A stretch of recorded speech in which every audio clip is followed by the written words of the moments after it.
Hello, everyone. Welcome. Good evening. It is your friendly neighborhood Prax. Welcome to the channel, and we have something new tonight. I am not in the GM screen. I am your friendly neighborhood Prax, and I'm not in charge tonight. I get to play. It's great. I'm having the time of my life. I will go around, introduce everybody, and then end us all up with our brand new GM for the channel for the little while. We're going to start with I am Prax, because I get to talk first, and I am playing Nethra Fusefire, pronounced she, her for both of us, and we'll find out who she is in a little bit. We're going to start directly below me on the overlay with Billy. Hello, Billy. Welcome back. How you doing? How you feeling? Well, I'm doing good. I'm feeling great. Thanks for having me back again. Must be doing something right. I'm stoked. I'm stoked. I heard this was happening in whispers, and I was excited ever since. And this is my first time playing Zweihandler. Um, so forgive me if I mess something up, but I'm gonna role play. I'm going to try to. Here's the motto of the day for me. I'm going to role play through all my mistakes. Um, and yeah, I'm just stoked to be around. There's some folks that I haven't played with in a long, long time that I'm really, really looking forward to doing so again and get into the grit here. If you like internet stuff, you can find me on the internet as Strength Saves. If that's your jam. If not, cool. And who are give you your character name? Oh yeah, that part, the important part that you asked for Yeah. that I didn't. I would be playing Remsaw. He is very small probability the way this game was set up that I would roll an ogre, but he's an ogre um, conscript. I put quotes around conscript because he was an inmate, and now he's fighting on the front lines. Um, Maybe I said too much. Maybe I said too little. I don't know if we're going to leave it at that. We're gonna find out. We will find out. Everything will be great. Next up, jumping over to someone brand new to our channel. Welcome, Laura. How you doing? How you feeling? How's life going for you? Doing good. Happy to be here. It's always fun to be on a new channel. Get to see some new faces. It's fun to be back to Zweihandler. This is not my first time playing Zweihandler, though it's been a little bit. So we'll also, role play through mistakes. That's just how Zweihandler goes. I'm very excited to be playing this game, and so Tom will finally stop telling me. So I have this great idea for a campaign. Wait, I can't tell you about it because I think you're gonna play in it. So glad to be, moving to the fact where I can actually hear about the campaign. So that's good. And tonight I will be playing Gisela Haberman, who is our resident combat nun. She started out in a nunnery and now is a godsworn of the God Emperor. So, hitting people with a big hammer. Hit people with a big hammer, indeed. And that leads us to the last, but certainly never least. Hello, Pope. Welcome back. How you doing? How's life for you? How's everything going? It is good to be here. That is what I shall say. It is very good to be here, back on the channel, and now with some absolutely wonderful people who I all enjoy playing with, and getting to do some perilous Zweihander as I will be getting to play Aldar Ravenheart. Both of us use he, him pronouns, and as a surprise to no one, I'm a dwarf. Look, we weren't going to say that we typecasted you, but we've got you playing dwarf, Billy playing an ogre, and guess what? I'm playing one of the other dwarves in this wonderful experience. And hello, welcome in, Prue. Thank you for that follow. I appreciate it. But that leaves us to our number one GM for the night and going forward with the wonderful, fabulous Tom, welcome in. How you doing? Welcome here. I'm doing really well. Thank you for having me. I'm excited to be here. Obviously, first time on this channel, first time GMing on stream in over a year at this point. Not my first time doing a Zweihandler. I've been doing this for quite a while at this point. One of my favorite systems to play on stream. I'm very excited to do this. I have some experienced players and some first time players here, so it's the perfect mix. We are playing in my home-brewed Zweihandler world, which is inspired by the old world from Warhammer, but has some other stuff mixed in. So if you're familiar with like old world Warhammer, you're gonna hear some familiar names, but not everything is gonna be exactly the same. In fact, it's quite different. And also, as a quick note, we are going to be picking up about, if you've watched either back on old Encounter Roleplay, Wild and Chaotic, or when we were on Critical Misses with Twilight Road, we're about 25 years after the events of those games. We've moved forward the timeline quite a bit. I'm really excited to start this off and really excited to finally get to play with you, Prax. Welcome in. We're glad. It is now on you. All right. Well, It's all you. let's get started. The Daedric Empire is a massive, sprawling nation. It's a patchwork of principalities, duchies, independent towns, provinces. The Empire is a multi-ethnic confederation that has proven one of the key mortal bulwarks against the ruinous powers. Unified under the imperial pantheon, the peoples of the Empire have held back the abyssal princes with faith, steel, and gunpowder. That faith, right now, is not a source of strength, however. The imperial pantheon holds one great divide. The southern provinces embrace the legendary warrior of Sigmar and his rise to godhood and assert that he is the top of the pantheon as the god emperor. The northern provinces hold to the old ways. While they acknowledge Sigmar's deification, they dispute his leadership, holding that Ulrich, the Winter King, the original monarch of the gods, is still chief among them. 23 years ago, the Ulrican Empire, Frederick Gantz, was officially deposed after a disastrous reign. His political enemies held a swift election and selected a scion of a Sigmarite family as the new emperor. These heightened the religious tensions to a powder keg, and the spark came just a few years later, resulting in a devastating war. We are 2 decades into that war, an immeasurably costly stalemate. In the west, the emperor keeps his armies near the capital, which is under constant threat from the Ulrican factions. In the east, Sigmarite forces and Ulricans clashed in the sprawling crossroad town of Stahlbruck. Both sides suffering losses, the town effectively wiped from the map. It is near that desolate battlefield where we begin our game. Nearly 2 weeks past, the corpses left out in the midsummer heat have blackened and putrefied. Fat flies and gluttonous carrion birds continue feasting on these horrific remains. A few miles south, close enough for the stink of the battle to still reach when the wind is right, stands a large stone abbey. The abbey's central building is a towering stone cathedral, a small campus connected with, surrounded by a large square wall. 3 times the height of a man stands there. Inside these walls, cots have been set out to create an open air hospital where wounded soldiers have been stationed. And it is in the gateway of this hospital, standing there between hospital and makeshift military camp outside, that we find our first character. Prax, would you please introduce Nethra? What does Nethra look like, and what is she currently doing?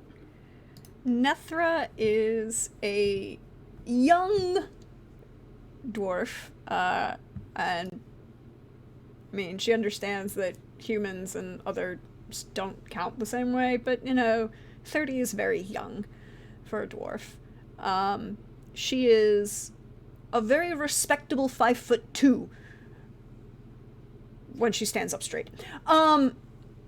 She doesn't always. Part of the I guess a consequence of her profession. Her hair is a dark brown, and it's long to about her shoulders, and it's kind of messily, bluntly cut straight across with a probably was herself and not a pair of scissors, just a knife. Another consequence of her profession, you don't want your hair too long when things could, get caught in flame and fire and cannons. She likes cannons. They go boom real loud and keep people far away from her. Her eyes are a kind of piercing gray. She's got really, really good eyesight, but her hearing is much better, and it's really hard to kind of ever sneak up on her. But she likes to kind of stay not necessarily away from the rest of the grunts, because infantry are important, but she doesn't always trust them because they touch her gunpowder and they may or may not cause themselves to go up, and as long as they only harm themselves, it's one thing, but when they start harming the other artillerists or her cannons, then she just gets frustrated and will probably deck a few people for their own health and safety. As you stand there, one of the elder sisters of the Abbey slowly shuffles towards you. The Abbey is dedicated to the deity of mercy, compassion, healing. The martyr is the daughter of the god of death. They're a bit estranged. They have a bit of a complicated relationship. The followers tend to wear mostly white, elaborate, almost like a knot-like design built into these robes.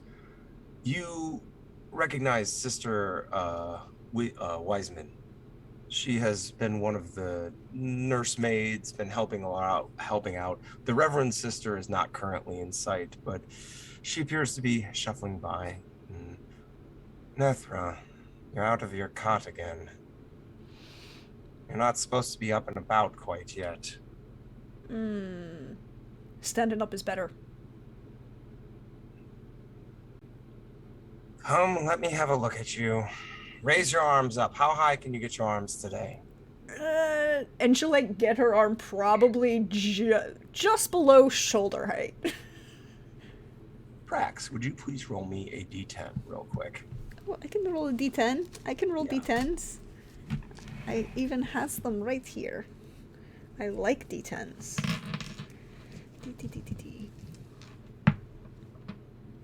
Ooh, a 10. Oh.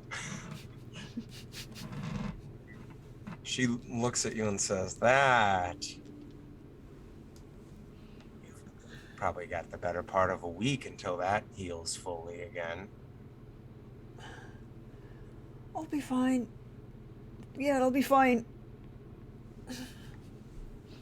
You should head back and lay down, as the Reverend Sister asked.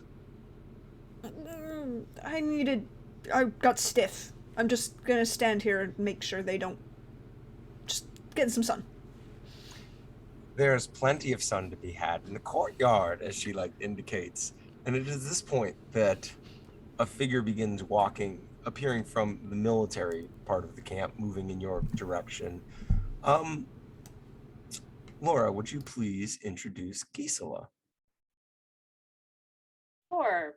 So Gisela is the only member of our party who is just a standard ass human. And she's very tall for a human. She's 5'10", husky built, it's all muscle, kind of close cropped corn yellow hair.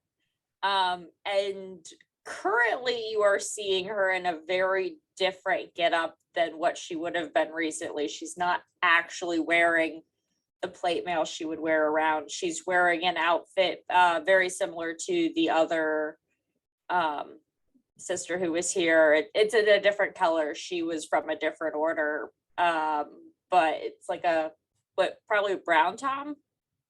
Yeah, it would have and is carrying like baskets and things. Another one. Please take your friend here, and points to Dethra, back to her bed where she should be resting. You know, I was told that I wasn't really allowed to order the patients around. I'm just supposed to help carry things. You can carry her. Okay, and then she's gonna sit her basket down and attempt to pick up Nethra. I'm not sure if I can though.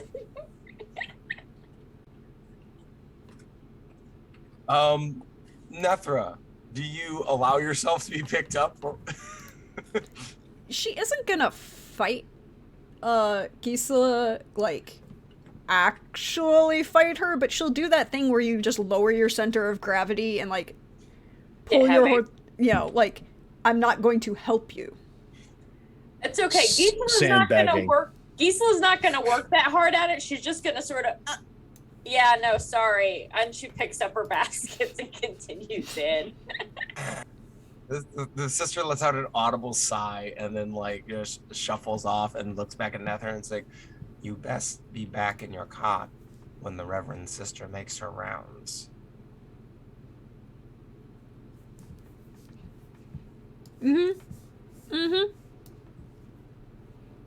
She'll nod.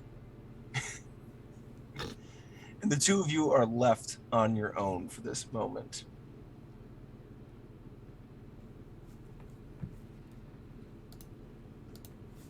You don't want to get her upset at you. She could make things very unpleasant. Oh, it'll be fine. It's fine.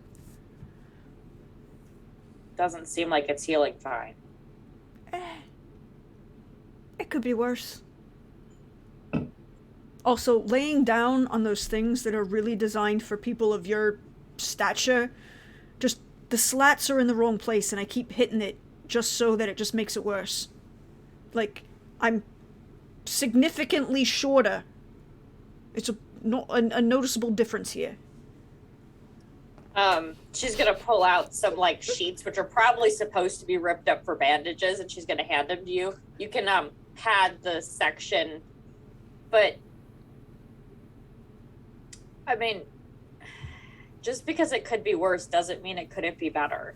And we're not gonna get out of here quicker if you guys keep being slow and slowing down your healing. I'm just standing here. I'm not trying to carry nothing, or shoot anyone, or light anyone on fire. Look, all I'm going to say is that my anyone? ankle is healed already, and your back hasn't, and one of us followed the rules and the other one didn't.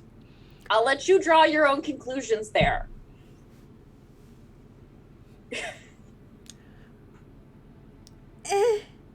I'll be fine. On one of the nearby couches, a voice calls out, Gisela, you bring any food, or is that just what's in the basket? As you see Richard Becker, one of the young soldiers from the Vermilion Spears, your mercenary company, like reclining, like the chest up, sort of like propped up in a cot, just like waving you over. She's gonna look through her basket. I think there's honey in here, but I'm pretty sure that's Oh, for the... bring it over. I come on, No, I can eat again. I can finally eat real food. Just bring something. how about I go get you some like bread? I'm pretty sure they want this for the bandages. So Richard is a very young, like fresh-faced soldier with like flowing blonde hair and bright brown eyes. Next to him is Ebb. Ebb, in contrast, is a very stoic soldier. They have gray eyes and tightly braided hair and a very deep, dark complexion. As it sits there, they say, just give him some damn food so he shuts the hell up. Gisla's gonna walk over to them and be like, you know, you're taking advantage of the fact that you know I have apples in my pocket, aren't you? And she's gonna pull out 2 of them and hand them to them. Richard's Like- like, you're damn right, as he kind of like sits and like, oh, and you see But don't tell anyone, I don't have enough for everybody. Richard is bandaged in the lower abdomen where he was stabbed during the recent battle. And just kind of adjusts. Thank you. Ebba holds out their right hand to receive it as their left arm currently ends about mid forearm in a bandaged stump, and Ebba says, thank you for, if nothing else, a few moments of silence while he puts something in his damn mouth.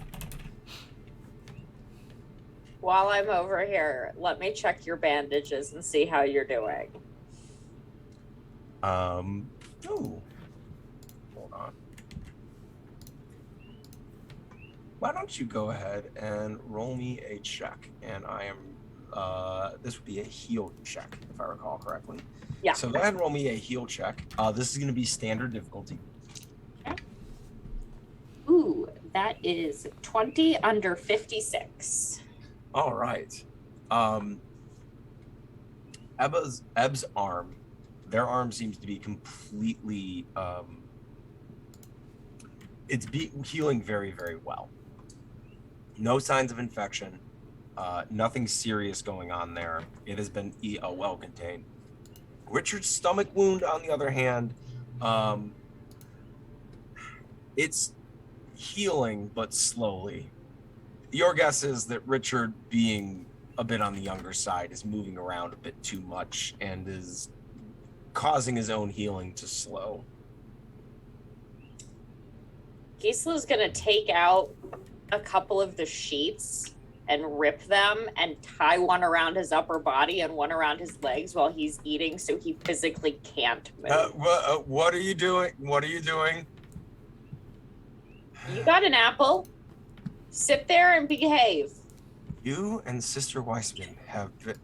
The Just looks reason over at you Nethra haven't like... died of your like with- stomach wound? Looks over at Yes. Nethra with just like the help look, like, help me. We have been the reason you haven't died. You're welcome. Ebba just says, look, you're being paid to sit here and eat the sun. Just enjoy it. Be happy. You didn't get your precious face hit in the battle. And Richard just looks over and goes, you're right, I still look great. I can fix that. Eb's like, Please Eb don't. just- It's the they only give you like a asset he little has. nod, like, please. Like, It's the only thing he's going to have after this. We might as well let him keep it. no, look, he should totally break his nose broken now.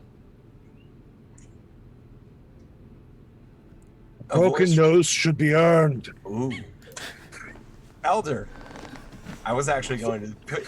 So, Elder, Pope, please describe the source of that voice calling from a few cots over. While he is technically in the cot, he is busy. A very tall for a dwarf, 5'5", sitting up, messing with conglomeration of glass, metal, and tubes, is Aldar Ravenheart. He is already back in his full kit because he's that goddamn stubborn. And right now he is messing with the startings of a still. Aldar, is that going to blow up?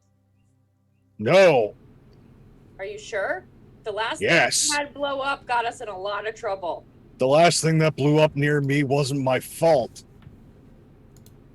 Also true. It wasn't even I my was fault. going to say, I want to argue, but you're not wrong. So I think I'm just going to have to go with it. Look at it this way. Medicinal purposes. How long is that going to take you to have medicinal purposes? It depends on how much firewood and grain you can get me. Also, how many people, whether or not going blind is considered medicinal or not. It is not. I can't help for humanity's weak constitution. With that, a voice comes from off to the side as none of you heard the Reverend Sister approach. I don't know, we seem to do just fine. As you see the Reverend Sister Anya, tan skin, pale green eyes, ginger hair with an odd streak of black, though she has it pulled back, and is wearing her hood is the wrong word. I'm blanking on the word here. Habit. Thank you. As she kind of moves forward and looks at everyone here and says, Nethra, you're up and about again, I see. Stretching, it's better for my back, standing upright, not lying down.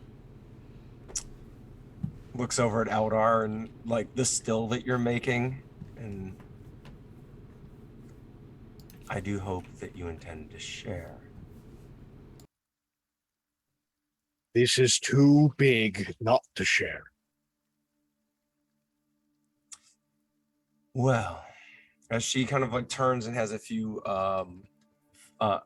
other sisters following her, and other priests, and as the group is now moving out into it, and like they're clearly making the rounds, and she looks over at Aldar and says, "Come here, let me have a look at you." And Pope, I need you to roll me a d10. That's a 4. All right. Yes, and she kind of like looks right into your eyes. You're likely doing. How are the headaches? Almost as belligerent as our young Richard.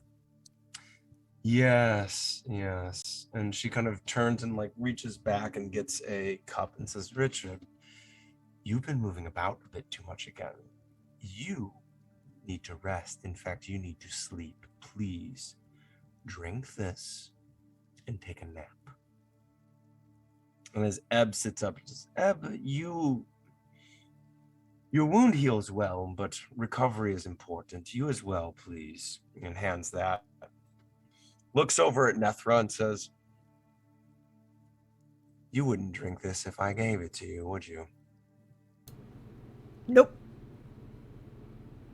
Looks at Aldar and was like, you don't need this. You need something to do. Behold. Yes, I'm beholding. She kind of sits up and says, now, I'm actually running a bit low on a few supplies. Would the three of you be so kind as to move to the nearby village of Hanset and retrieve for me a few of the medicinal herbs we require here? It's only a few hours up the road. And she looks at Nethra. It would be a good way to stretch your back out. But while I am definitely keen on getting a walk in, I also am at least aware enough. Could you write what you need down? In fact, as she takes out like a piece of paper, I already have. Oh, thank you. I'll take that. There you go. Now, turns to look at Nethra and Aldar. If you would. This actually seems to be a rather lengthy list, and Nethra probably shouldn't carry things. We may grab Remshaw on the way out to help tote. By all means, take the part you need, and you probably need to speak to your captain before you head out. I don't think I'm quite qualified to give you orders. No, but you said it was only like an hour down the road. It's only a few hours, yes. All right, that's... Have we heard of this town that's only a few hours down the road? Yeah, most definitely. It's where we get the brandy wine. Making sure it's a legit place. Yes, yeah, this is definitely a known location. It is a small village, a couple miles west towards a couple miles west towards the large forest in the area. It's not quite in the forest, but it's in that general direction. If I look at the list I was given, what sorts of things are on it? First of all, can you read? This is more in this system. This is a. I was like, that wasn't a skill This is you more of could a take in background this thing. system. Like, would Education. your character have been taught to read? Yes, she doesn't have a skill in education, but she knows at least enough to do medicinal thing because she has a skill in heal. She does have you do have a skill in heal. However, this would be an apothecary check. I would have to do an apothecary check to see if I can read the ingredients. Oh no, you can read it. So sorry, you can read the thing. Are you trying to determine what's on there? Yeah, Right. I'm trying to determine what's on there. Some of the heal things do take heal skills. Mm-hmm. But like, I'm sure I wouldn't know how to make Quicksilver, but would I understand what ingredients were part of that? That would be a an apothecary check. So alchemy. Alchemy, yes. Sorry. It would be Well, which is I'm flip to fail at that, but sure. Let's see if I understand what's on here or not. all right.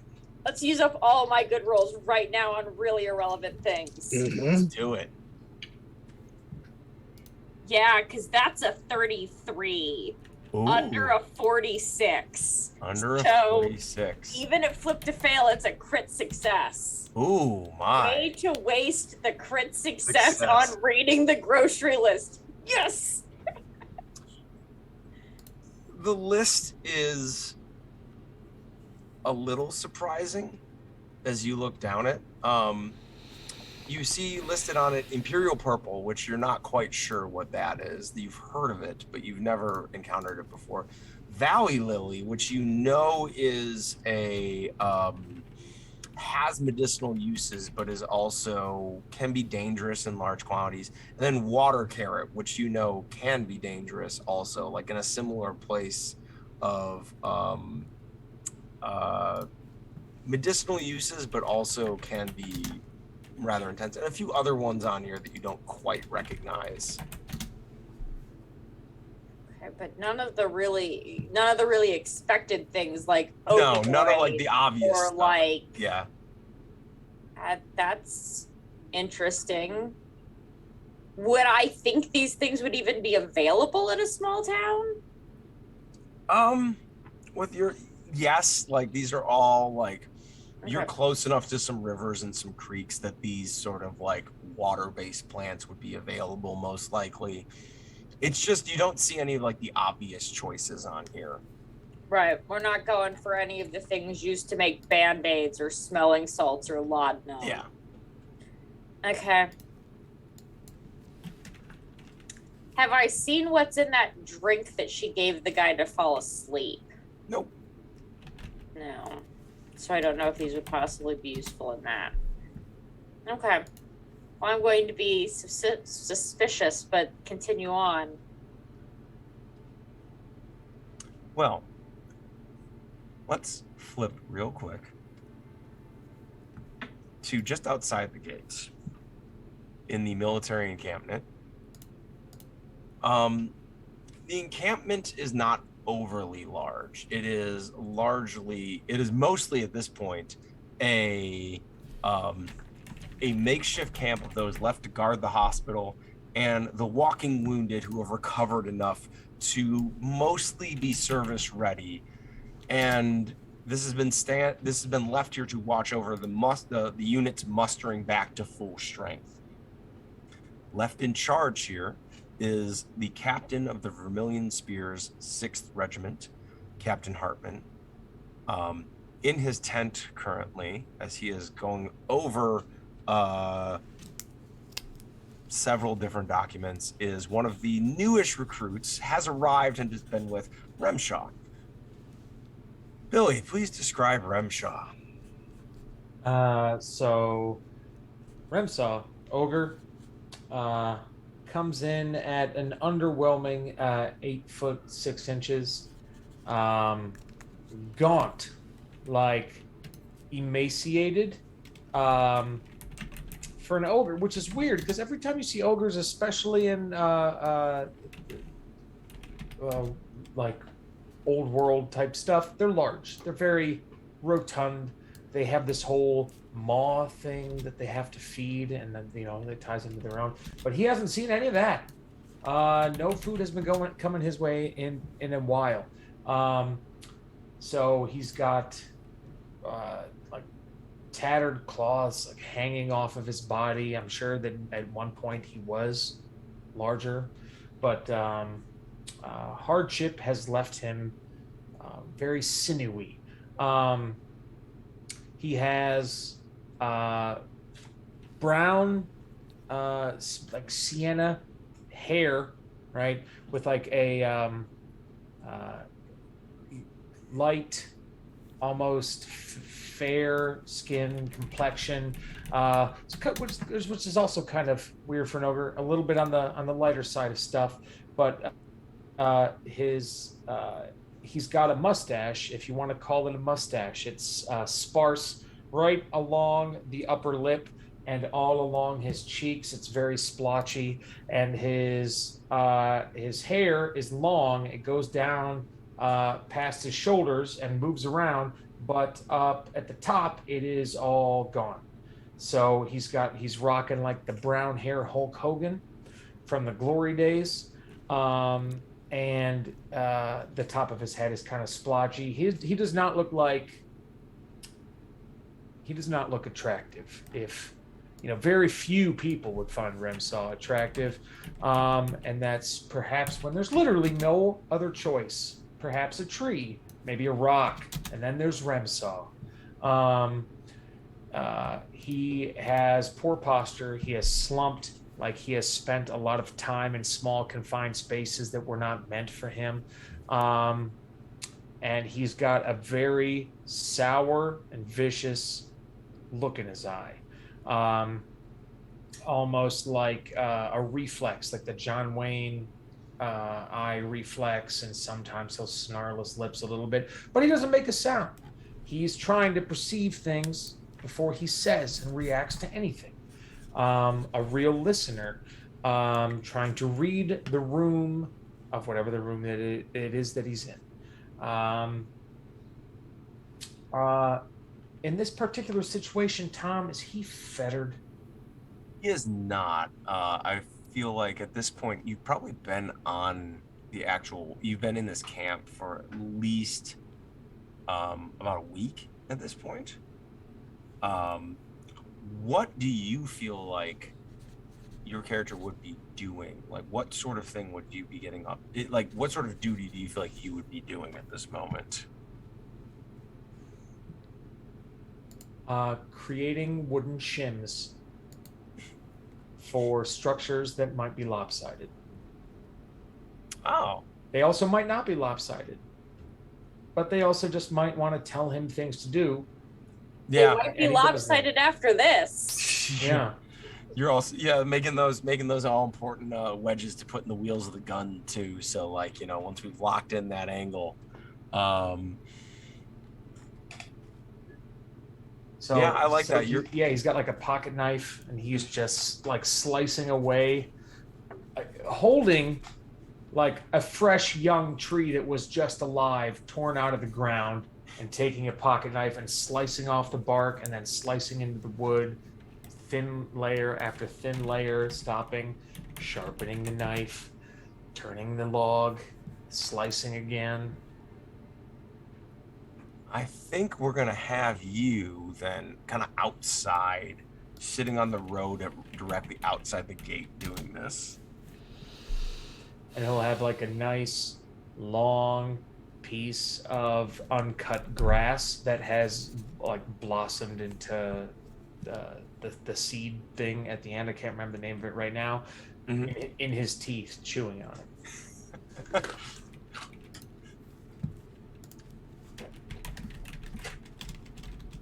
you are deeply focused on your work at this moment, as obviously you tore this tree out of the ground and are just rigorously making all of these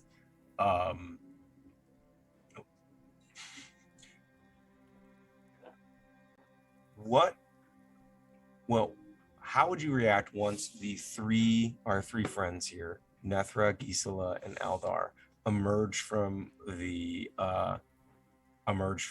abbey? Eldar, you know already, correct? We've drilled. Mm-hmm.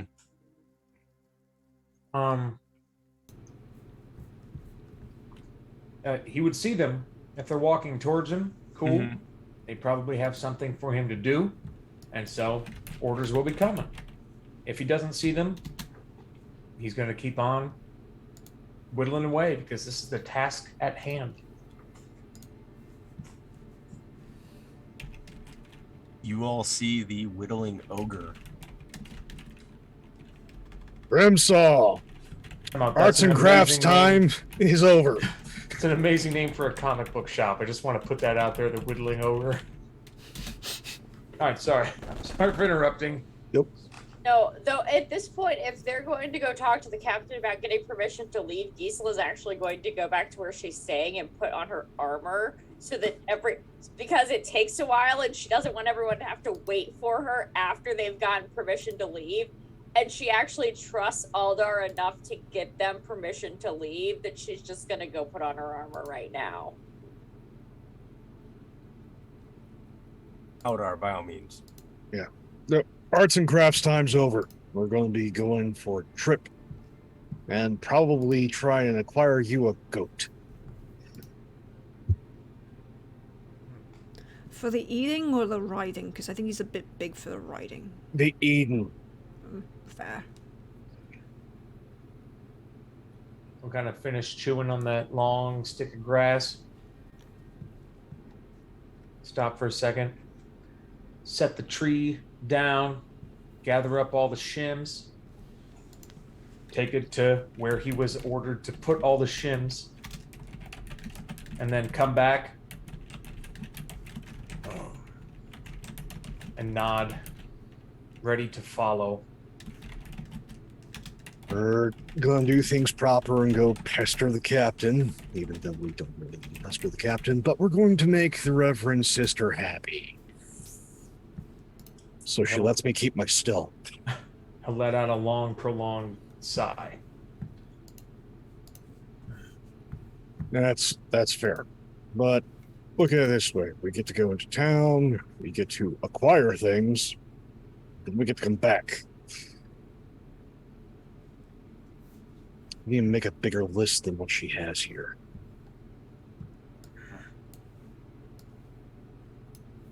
But Gisela has the list. Have to forge on the way. All right. It's almost like she doesn't trust us with the list. Well, if you're one of them upstanding types, then yeah, don't trust us with the list. But if you're one of the practical sort, you would definitely hand one of us the list and let us do whatever the hell we want with it. Again, it's that religion thing that often gets in the way. They're so nice otherwise. It's the faith thing that's a little weird. Hey, not gonna knock it. Makes it so that people all of a sudden, they're there and then they're not. But I'm just cantankerous enough that, again, the practicality. You guys notice Remsaw just paying very close attention to what you're saying. So I'm just picturing this conversation happening as like we're headed to the captain's tent. Captain Hartman, before we even open the tent flap. And you just hear, come inside. And like Nethra is going to open the tent flap a little bit bigger than normal because Remsaw is probably taller than the tent. Fair. Inside, Captain Hartman. A gruff man with cappuccino skin, deep wrinkles, a scar running down one side of his face from a sword wound he took over a decade ago. His very well-crafted armor on a stand off to the side, his sword resting against it. He is leaning over a table, parchment and papers spread all over it. He hasn't even looked up to see who has come in yet, and just it's kind of like muttering to himself, no word on the damnable pay cart. He looks up and sees the three of you. Easy enough to explain, of course. Our own side will steal one of those. I haven't got any messages from the colonel. Well, we can always send a mortar. I think that'll get the colonel's attention, but that's not why we're here.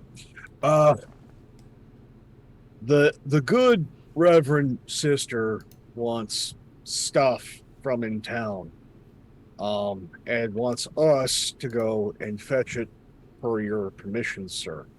I think this is an excellent opportunity for us to do a little recon and acquisition, if you get my meaning. Get maybe cart a few morale improving supplies for the men, and maybe some means of cleaning up the field, considering that no side has been able to deal with that yet. And honestly, I've been in my gear for the past 3 days because I'm half expecting The Walking Dead. As he plops down in his seat. Aldar, you put it perfectly. I'm worried the lines have shifted. So, go to town, get us a damn cart so we can get out of here when we're ready. We can get us 2. Okay. If you can, any information about the disposition of the enemy and where they are. Anything to get us moving sooner, and if you happen to come across any morale improving items, I'll take 2. Gotcha. And he, forgive me, and he kind of like leans down and picks up a chest and opens it and says, the Master of Pennies is off with the Colonel in Tibetanheim. And he kind of like moves through, and like you see inside the chest is a collection of pieces of coins, shavings, and a few whole coins. And he very like specifically selects out about 10 silver pieces and puts it on the table and says that should cover just about everything you could need.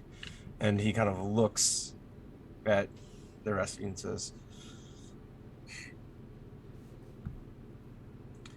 you do a good job. I'm not going to ask about where the change is. Fair enough. Goats it is. Just and immediately grabs. He takes a look at Remshaw. You going with him? Sorry, what was that? Nether can't lift.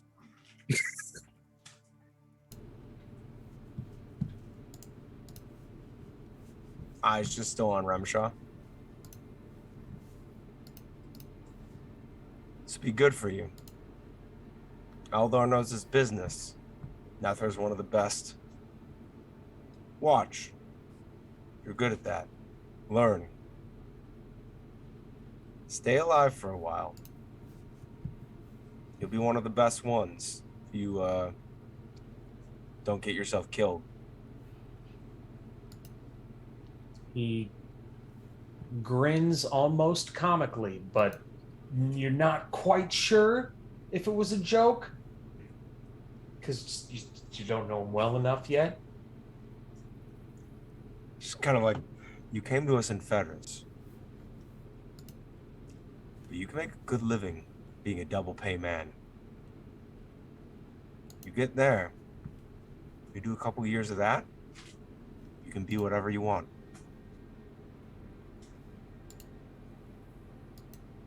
He absorbs that.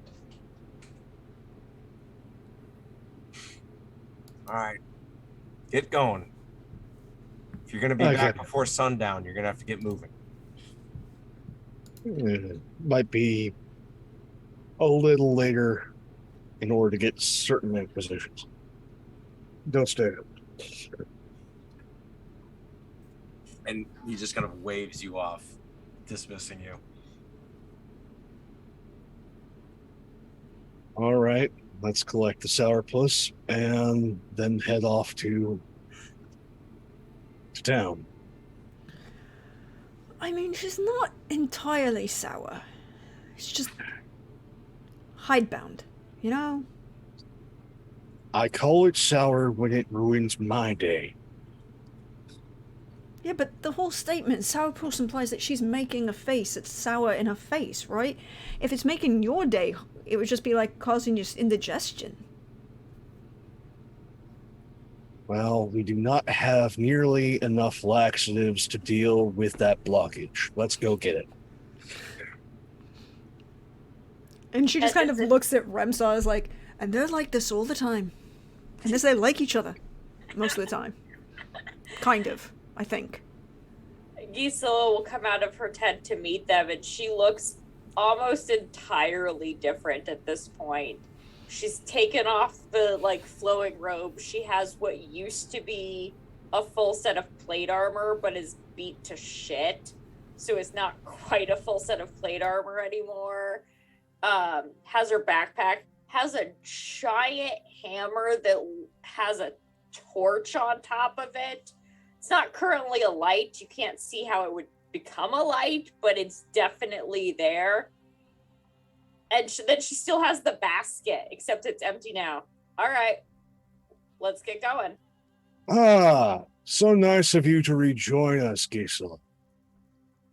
Look, this takes me at least 15 minutes to put on. I'm assuming you can handle permission to go. You have permission to go, right? Yes, I even got some silver. Delightful. Now, will you kindly hand me that list so I can study the good sister's handwriting? So that you can add things to it. Oh, so many. She's gonna pull out the list. There's not really a lot of space on this one, and she'll hand him the list in a piece of paper. But like, I have an extra. You can just make it look like it's a really long list, and she'll give it to him. Thank you.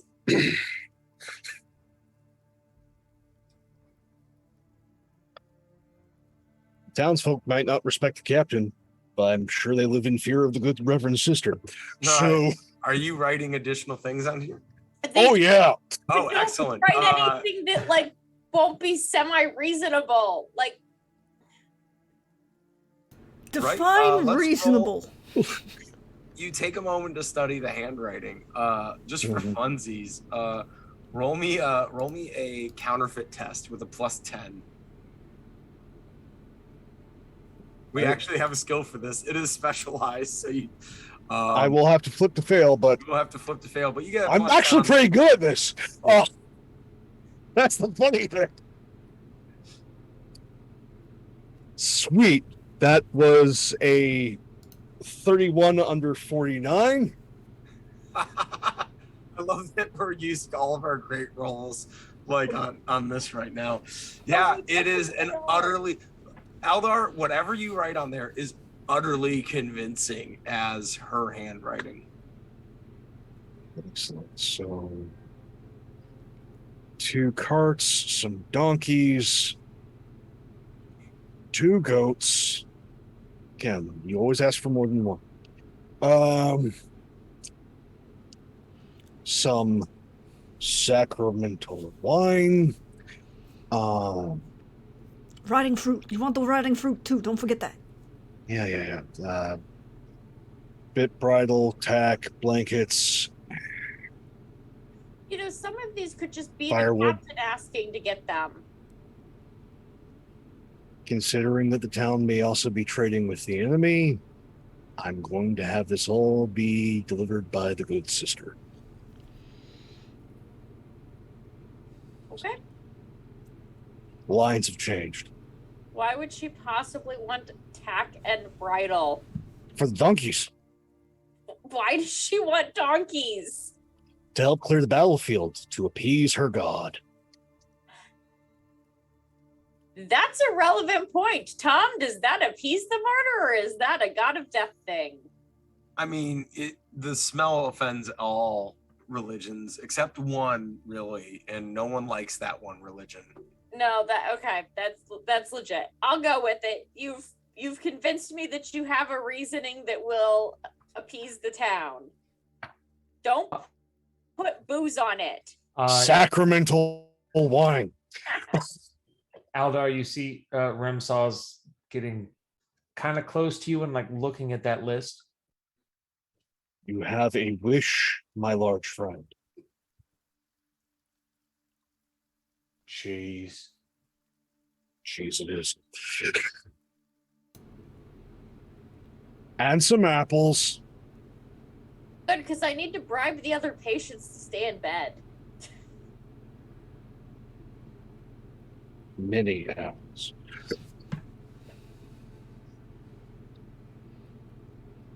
Okay, that's all the stuff that I can list. Now to think of the things that I can't list.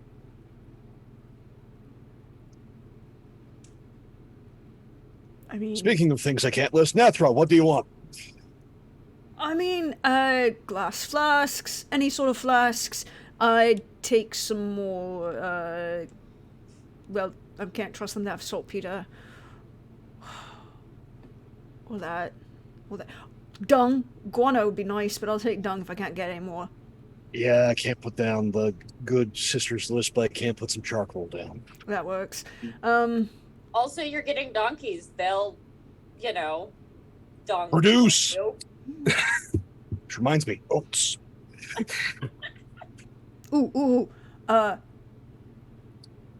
Twine. The heavy duty stuff. So I can make fuses, you know? Twine. That's for securing things. Or fuses. Securing things. Remember, we're dealing with townsfolk. Okay, that's fair. Now to try and... Oh, and gum if Fine. you can get it. Jeez. Hold on, if you're putting things on there, Yeah. one of us is going to be practical, and we could probably use some laudanum, maybe opioids. That's the list that we don't write down. Laudanum's a painkiller, and one of you can't raise your arm above your head. But I'm not in Laudanum is pain. Laudanum is also a thing that people use to forget. We're not And going yet, to of all the things we're writing down, that's one that the sister might actually have asked for. No, she would have asked the stuff to make the laudanum. Alcohol and poppy.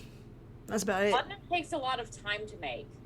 Not That's really. why we're going to acquire it. Really, why does anybody think it takes that long? It's just, milk of a poppy and alcohol. I'm certain we're going to find a nice, lovely elder woman in town that I can charm. Okay.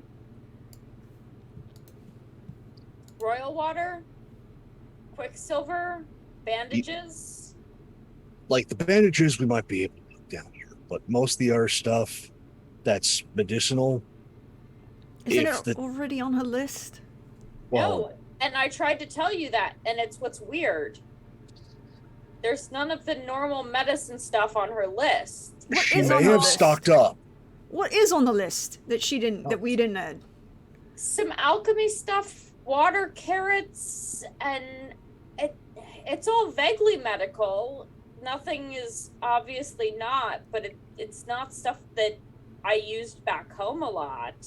No, it looks like a grot stew, honestly. Most things are kind of toxic. Are any of them flammable and or incendiary and or prone to violent exothermic reactions? Pretty sure they're all plants, but That let me doesn't negate double any of the check. statements I just made. Are any of them incendiary or any of the statements that Nethra Sadly, made? no. Most of them are water-based plants, or and quite not flammable. Actually, Are any of them actively poisonous to humans, dwarves, or ogres? Yes, they walk that fine line of like, medicinal well, not versus that fine line. Like, small amounts can be medicinal. Anything more than small amounts kill you dead. Got it. Why not? We could add some of these extra, then we could have more things that I could add to various things that go boom. We'll see how much we can acquire. All That right. reminds me, things to pick up on the way back. Cattails. We near enough to a marsh? If we're near a river, and given the time of year, we can probably find some. And honestly, I like them as a fire starter. They're not bad eating either. I honestly thought you said captives, and I'm like, oh boy, this game's taking a dark turn already. Not Not yet. there yet. Oh, It's my job. so no, I think our mentioned list is good. Now it's just a matter of the things that I cannot list, like the royal water, whatever pornography this town has. Captain wanted 2 of morale boosting. I'm going to get him morale boosting. He also didn't specify his preferences. Broad spectrum. There we go. The captain is a man of broad and many tastes. Broad spectrum. There you go. All right. Now it's just a matter of the walking and the talking. Yeah, Aldar, did you write porn on the list? No, I did not write the porn. That's the mental list with laudanum and the royal water. Because to be fair, the martyr has nothing in the scriptures against that. Yeah, but having the Reverend Sister ask for pornography seemed a little off. You don't know what she likes. All right, so No, I don't. So, all right. The road leading out is easy enough to find. The road leading west. However, there are no signs or markers. If there had been, they were taken down a while ago, as this is a war-torn country at this point, and taking down sign markers is a great way to make sure the army doesn't come visit you in particular. I'm going to need one individual in the party to roll a survival check to make sure that you are taking the best route towards your general location. So you may decide amongst yourself who is doing that. Survival or navigation? Ooh. You know what? My bad. This one I need a navigation check. You're right. I can do that one. I think that's where you're going to be making our navigation check.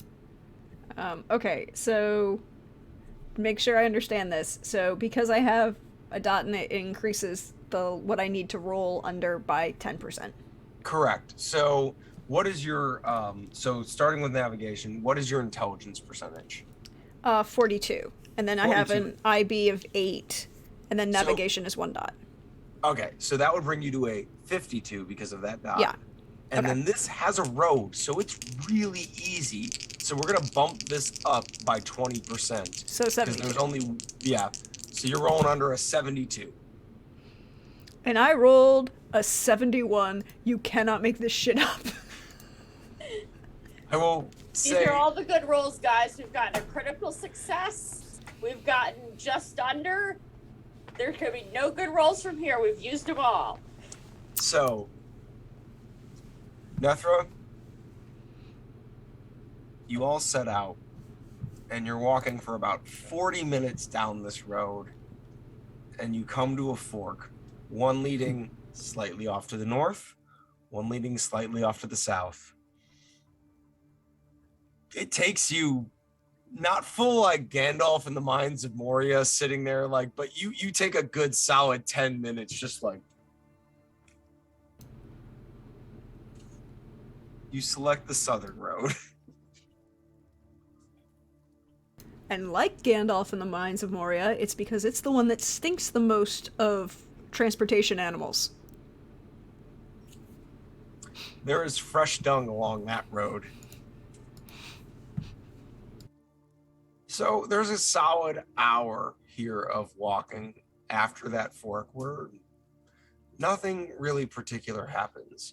And I want to hear, first of all, like generally speaking, how does your character pass that time as you're walking along this dusty road? And what I'm going to point out is a cloudless, beating sun summer day. It is hot today. We're going to start with the individual in the nice big armor. How's Gisela doing, Laura? What does Gisela do at that time?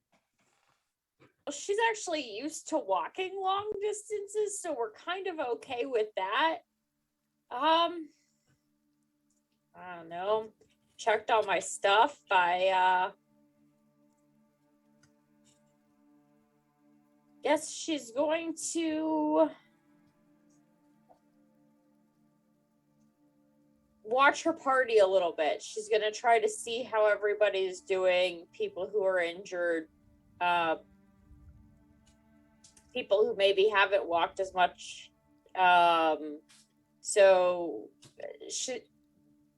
she's not really a talker unless you come and talk to her. Mm-hmm. So she wouldn't really necessarily start up conversation. Also, she has enough self-awareness to realize that Nethra and Aldar find her whole like Godsworn thing weird. So she's sort of just gonna kind of passively watch and see how everybody's doing until something changes in that scenario. Okay. It is very hot, and this movement is, and you are healed, but you're also wearing the heaviest armor of the group. Yes, So I am. I would like you to roll me a resolve test at +10 to resist some stress. Ooh, okay. So resolve test at +10, you said? Yeah, you have +10. This is not a super hard one. No, that's 37 under 75. It's hot. Sweat's starting to drip, but you have been campaigning now for a while. This is nothing you're not used to. Let's move over to Eldar. Eldar, how are you passing that time on the road? Singing off key. What do you do with a drunken abbot? What do you do with a drunken abbot? What do you do with a drunken abbot early in the morning? Shave his goatee with a rusty razor. Shave his goatee with a rusty razor. That's it. That's all we get. Go for it. So it just continues on with the greatest hits of where I can just replace like one individual with a member of the church and clergy as a subject. Eldar, this is your first time out and about since you got your brain rattled. Mm-hmm. You are belting out the top of your lungs, but it is a very hot day and you're moving around for the first time really since you got this major concussion. I need you to also roll me a stress test. Resolve +10, please.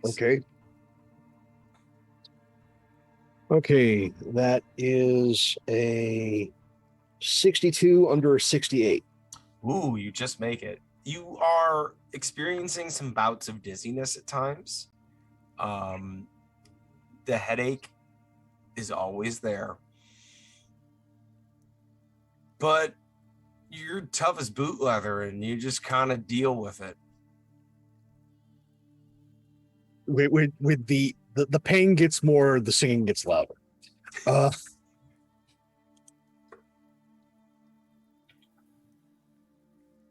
Nethra, what are you doing on this walk?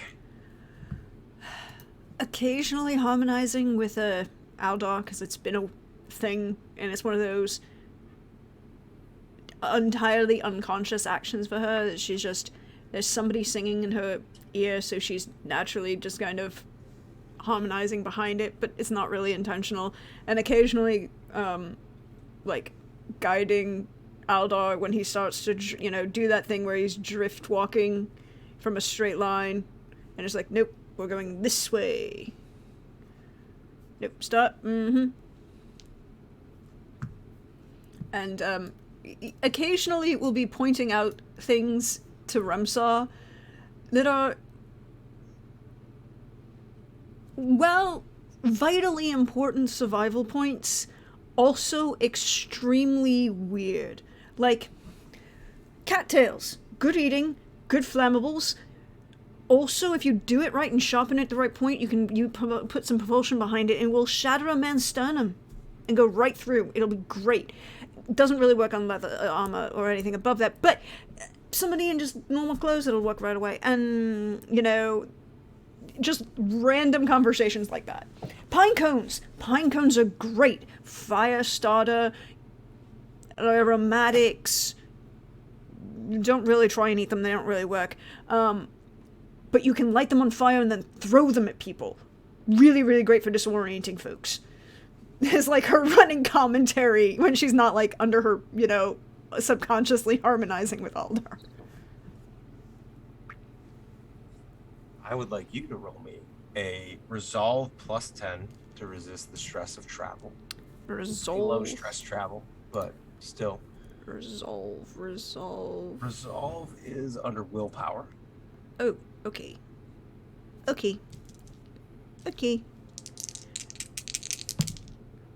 So that is a 7 under a 37. Weirdly, it's, there's that point in back injuries where you just got to get up and move around, and that helps. Your back's actually feeling better now that you're out moving on the road. She's not trying to, like, do anything to exacerbate it, but she's like, I've thrown my back out before. I know what I need to do. Remshaw, what are you doing on the road for an hour of just walking through fields and heat? Tolerating all of this. Trying not to let the things weigh him down, like this like oppressive heat, but also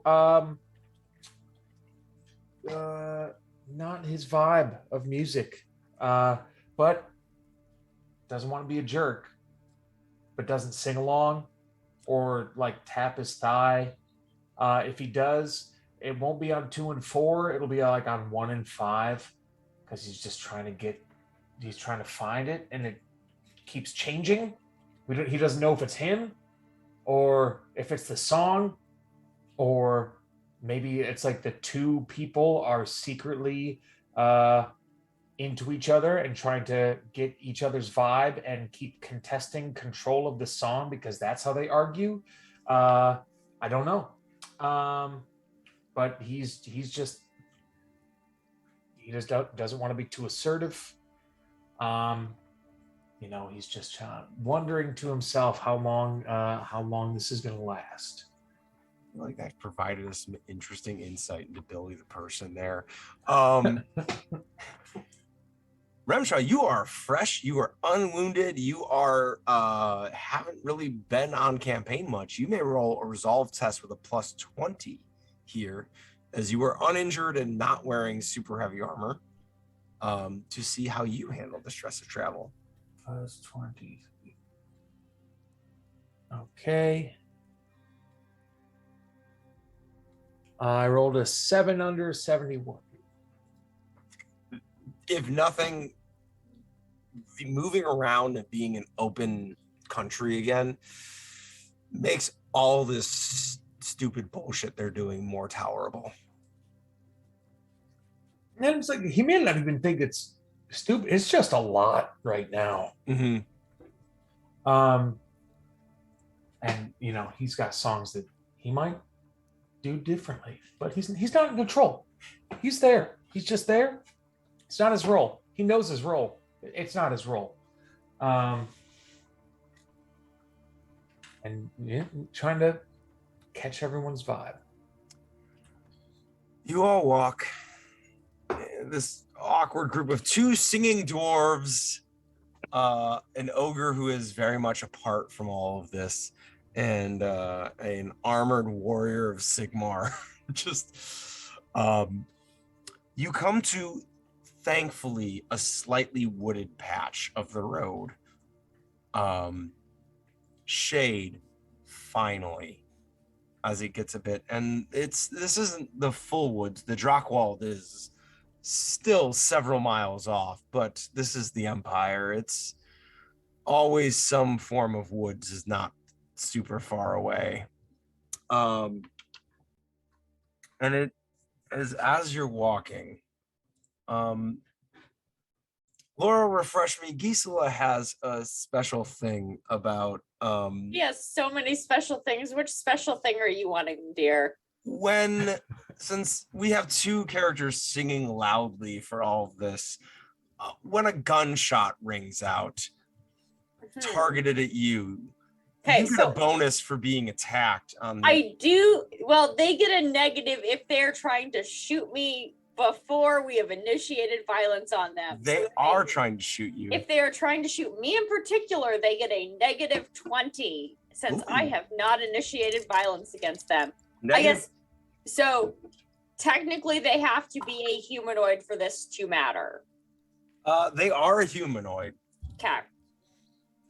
The singing is interrupted by the crackle snap of musketry and the whipping of branches up by Gisela as a bullet flies through the air. Not aimed particularly well. It goes very high and wide of Gisela.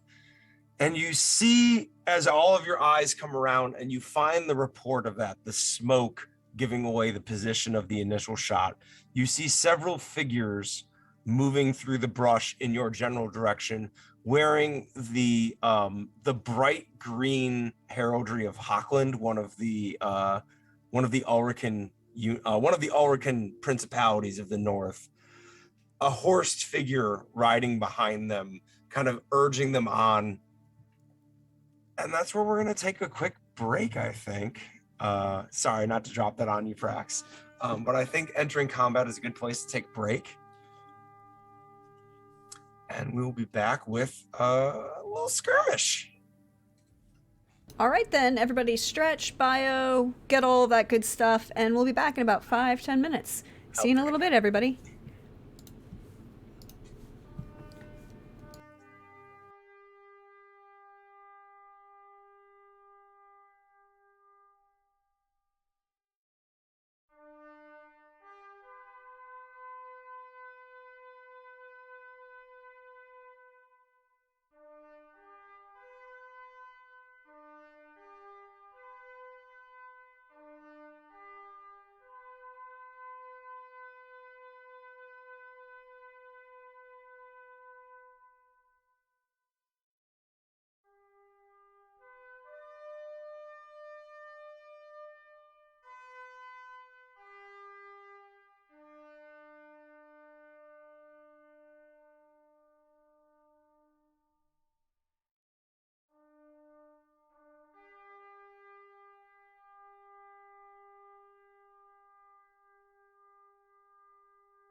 We are about to jump into combat here as our wandering group, our not wandering, our traveling group has been attacked by a group of enemy soldiers. So, first of all, we're going to roll initiative.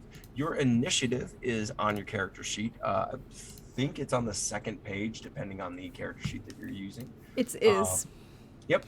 So you simply roll a d10 and add your initiative to it. Yeah, which is 3 plus that. Okay. Oh, wow. I have guys who are specifically made to be very initiative based.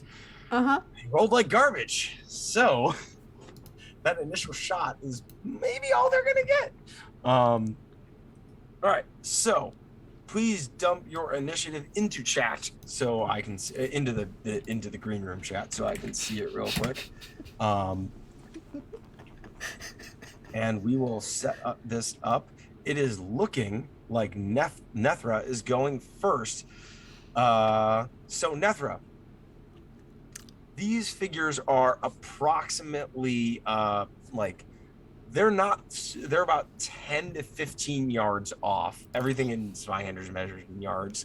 10 to 15 yards off. They have spread out in a little bit of a skirmish line. You see 4 up front, another 2 behind, and then the horse rider well in the back, probably about like 25 yards back. What would you like to do? Okay, so you're saying the horse rider is what, 25 yards? 25 yards back. There's another wave of them there's like 2 of them about 15 yards, and then another like set of 4 who are about 10 yards away. Cool. So I'm going to wait, hold on, my math is that's my math is off here. I want to make sure I get this right. And then because I have really, really good perception. Nethra can see and hear really far away. It's really hard to sneak up on her. So she's gonna take aim with the repeating crossbow that she has. She's going to take aim at the guy on the horse, because always go for the furthest target, because she trusts Gisela and Aldar to have the near targets, because that's how this works.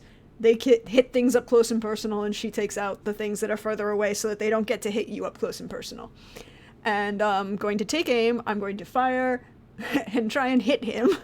All right, so you've taken aim. Are you spending 1 AP to take aim or 2 AP to take aim? Each AP adds 10 to the number you're looking for. And the action is based on coordination, right?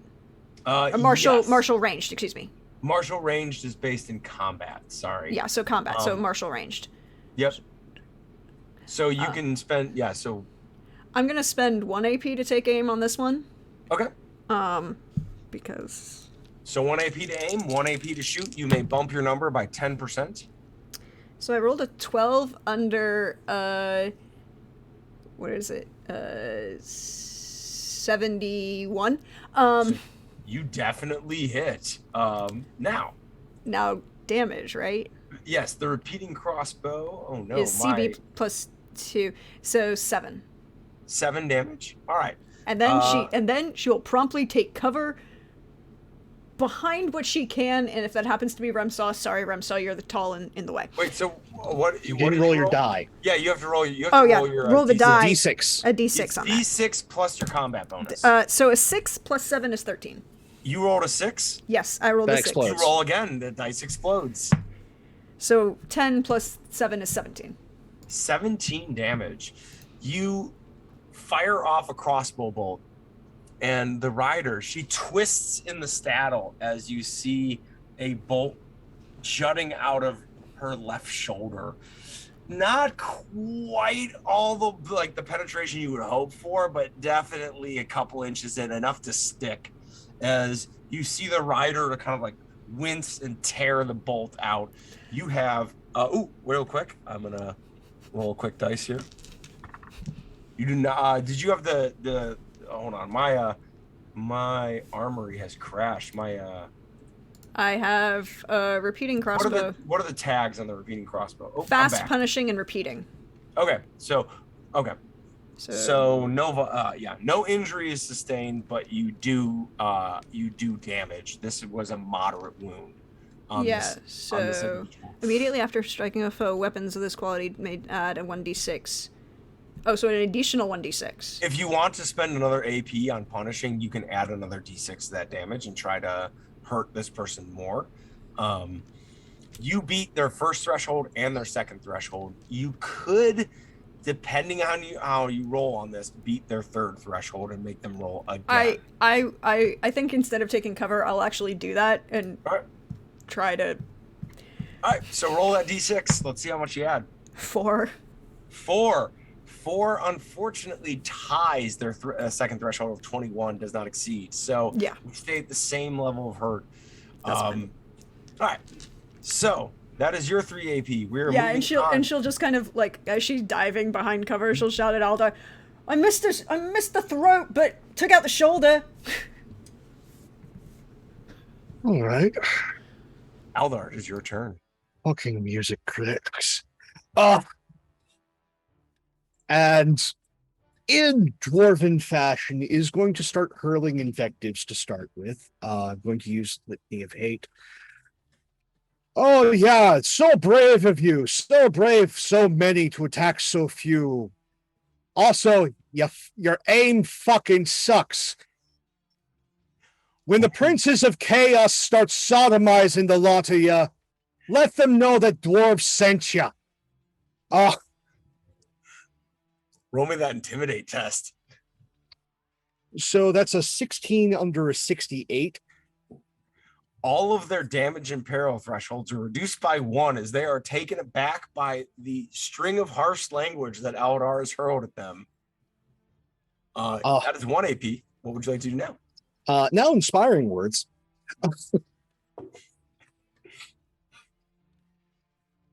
We are going to make them hurt in such ways that their loved ones will feel it. Make their mothers cry and weep. I want to hear a brown note emit from their trousers. Roll that leadership. Hope you're getting me jacked up. 36 under a 56. Wow. All right. Everybody's damage and peril thresholds are temporarily increased by 1. And then I'm going to take cover. All right. All right. Really quickly, roll me a perception check on your thing. Just roll me a perception dice. Also, Okay. What's your fellowship bonus there? 4. Okay, so everyone's covered. Cool. That is a 33 under a 49. 33 under a 49. You find +6 cover. Your damage threshold is now up.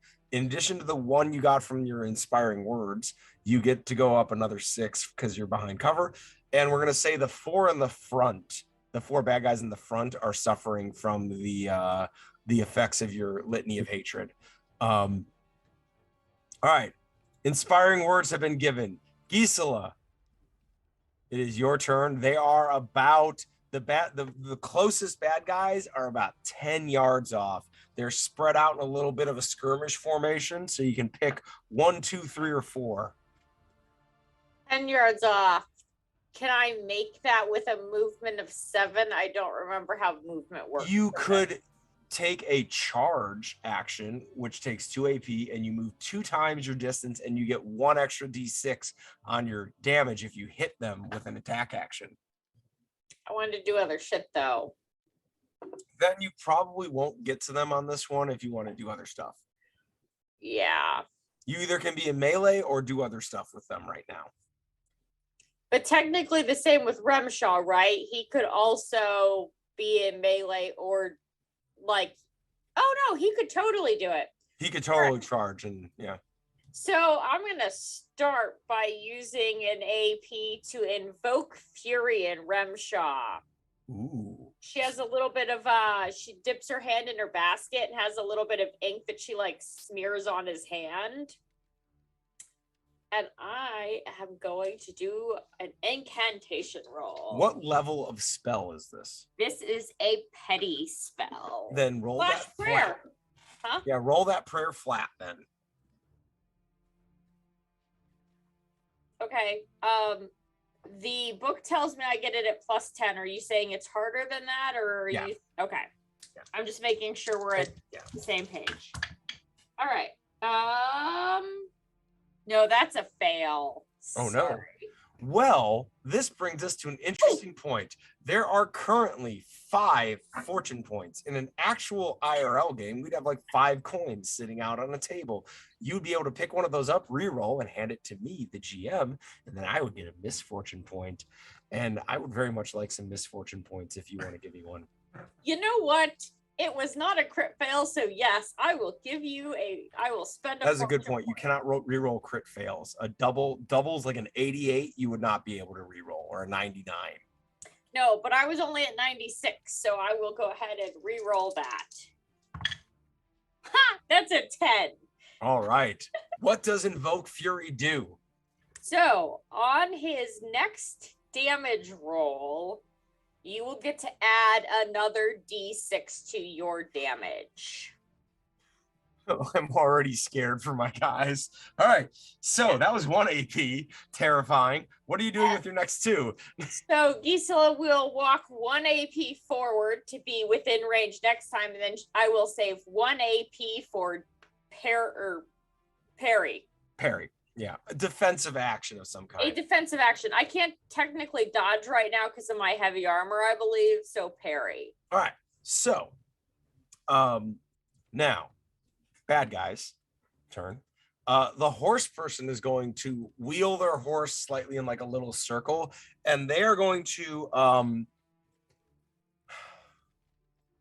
I want everyone to actually no, this would be their check to see if they can roll a good enough thing to berate all of you with a litany of hatred. So let's see if their fellowship is up to the task. Shockingly, no, it's not. As you hear, like with a heavy Hochland accent, just berating you as damn Sigmarites, fucking Southerners, and like it's all a little mished and it's carried by the wind, and you can't quite hear it, and it just doesn't really have an impact on any of you. The 2 slightly back, and Nethra, you would clock this. The 2 who are slightly back don't have to reload. They're able to fire again immediately as they have longer guns, and you can see some sort of like rotation happening as if they have a rotating gun. Hochland is well known for its engineering prowess when it comes to firearms. You've heard tell of the Hochland repeating rifle, but you've never actually seen one in action until this day. They are taking a penalty as they are slightly out of range, so they are firing slightly further than they're comfortable at. They're going to be targeting first the person who shot their commander, Nethra. That's a big old nope, as that one doesn't hit. And then the other one, I'm going to say the ogre, the giant dude. Like, he's probably the next scariest thing. Also at a -10 because they're slightly out of range. That is going to hit. That's a 2. All right. So now, Billy, what is your damage threshold? Damage threshold is there's the number, and then it brackets off into 3 different numbers. What's the initial big number? 10. 10. Which add 1 because of inspiring. You Right. get to add 1 because 11. of inspiring words. Well, so the way this works is my damage needs to exceed that threshold to even hurt you. I rolled a 5 on my dice plus 5 damage, which is a 10, which would not exceed your normal armor, much less your inspired armor. You feel the impact, almost like getting hit with a club wouldn't quite, it's a little bit under that. It would be like if another ogre had like given you like a friendly punch on the shoulder. as you feel a ball, like a musket ball, drop off you. You've got one ring on your mail that's slightly deformed. And I imagine this is very much like a cave troll in Lord of the Rings moment, where like something small, like with the intent to hurt and maim, like hits it, and he looks down at it, and then he just gets like cave troll mad. Or it's like you're not even. I don't even. It's like I'm not even sure he's mad at the bullet. Like there's something else from his past that he's getting mad at just right now. The rest of them are all kind of standing there, watching you get angry. And I'm gonna really quickly roll a morale check for our front four here, who just got hit with litany of hatred and all that. No, that's a 90. They're all frantically reloading their guns instead of closing the distance, as they have decided maybe not coming to grips with the giant ogre and the big armored lady are the best way to go about this. So they are going to be fully reloaded and have an AP ready to defend themselves. We are now going to move to Remshaw. Remshaw, you have 4 enemies. They are spaced evenly by about like 5 yards each. They have a good skirmish formation going. They're about 10 yards from you. Okay, and where's the captain? The captain is 25 yards back on a horse. Okay. They lead from the back. Yeah. Yard. And so the movement score that we have, those are yards. That's yards. That's okay. One movement action. You can take a regular move action, which is one of your move actions, like one number. You can run. The one that you probably want to do would be charge, which would be ×2 your movement action, and then gives you an additional damage dice when you arrive at a target, which would stack with the damage dice that Gisela gave you. You'd be rolling 3d6 at the poor bastard that you decided to hit. Yeah, I don't think I can reach the leader, but I'm gonna pick. Oh, so of the 4 frantically reloading their guns, I'm not gonna charge the middle. I am gonna charge on the outside. Okay. And so one of the cool traits that ogres have a chance to get that I rolled for is Mighty Thews. I think that's how you pronounce it, Thews. So I get to wield a 2-handed weapon in one hand. And the 2-handed weapon I chose as a simple melee weapon called a scythe. And it's not intimidating at all to hold a scythe in one hand.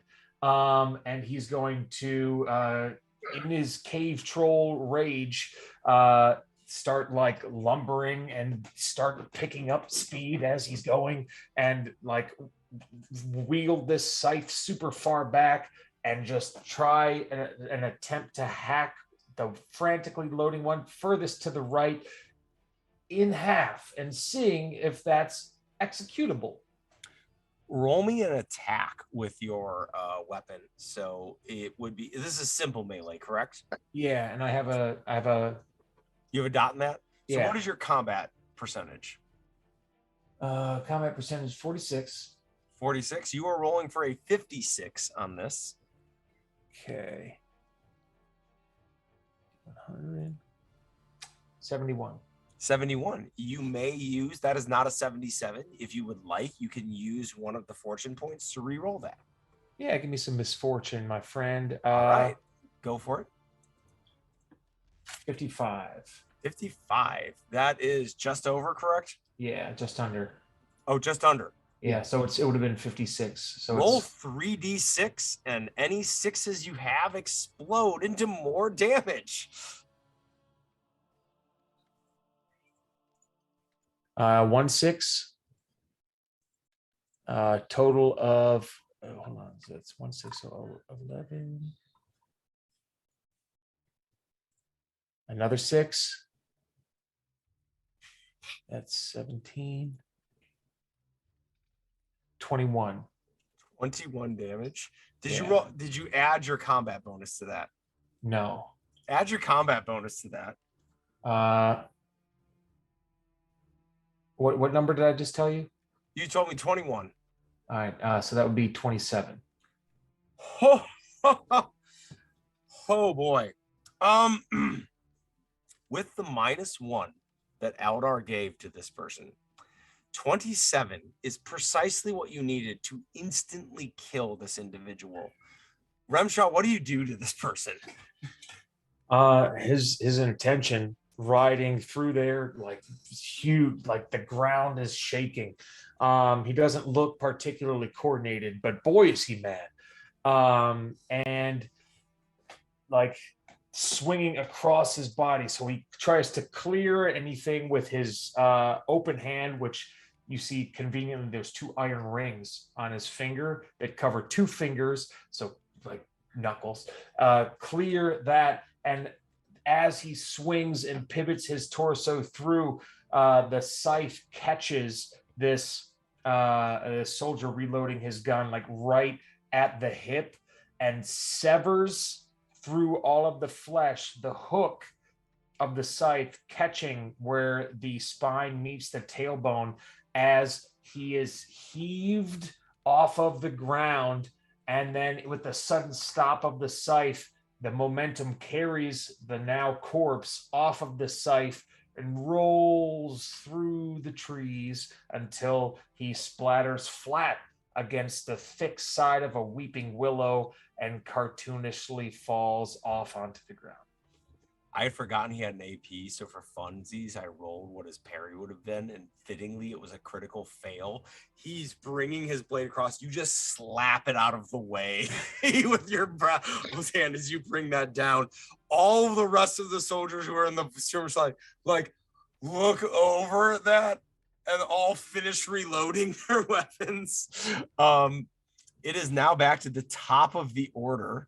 Nethra, what are you doing? The horse person was riding off, like not riding off, like, but riding slightly off to change the angle. Okay, so it hasn't changed distance, just changed angle. Just changed angle. They're trying to put more trees in between you and them. Okay, so she'll take the second to, she's trusting her melee fighters to make sure that nothing happens. So she's going to take aim for 2 rounds this time. Mm-hmm. And she's going to try and be like, she's very frustrated. She wanted to shoot this guy through the throat, this person through the throat. Mm-hmm. And she missed and only hit the shoulder. So that's her, being frustrated. So she's like, no, this time I'm going to shoot you and you're going to stay dead and fall off the horse and then we'll massacre everybody around you. It's fine. So that, all right. Oh, by the way, what's the range on your crossbow? It's 3. The far range is 39 meters. 39 meters. So that is far range would be a -10 overall. Yeah. So okay, cool. You got that down then. Mm-hmm. That's cool. Because that's why I'm doing the extra. Mm-hmm. Yep, that makes sense. Go for it. 70. So that's a 3.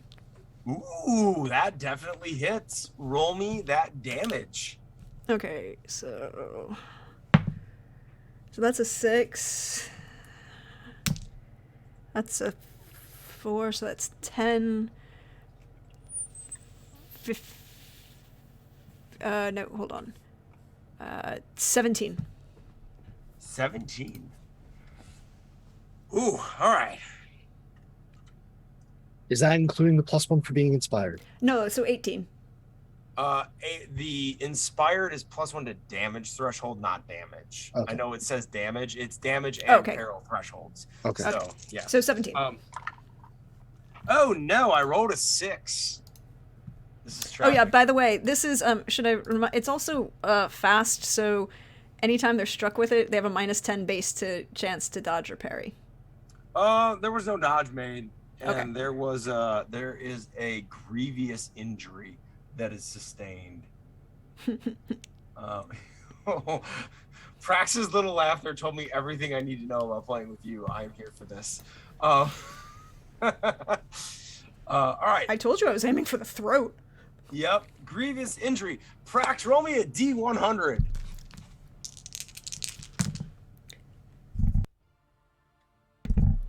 Higher is better. Huh? Uh-oh.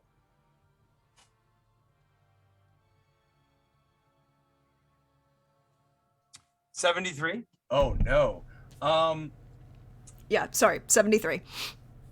I went to go read that and No. it was upside down the first time. You didn't hit the throat. Aww. You hit the lung.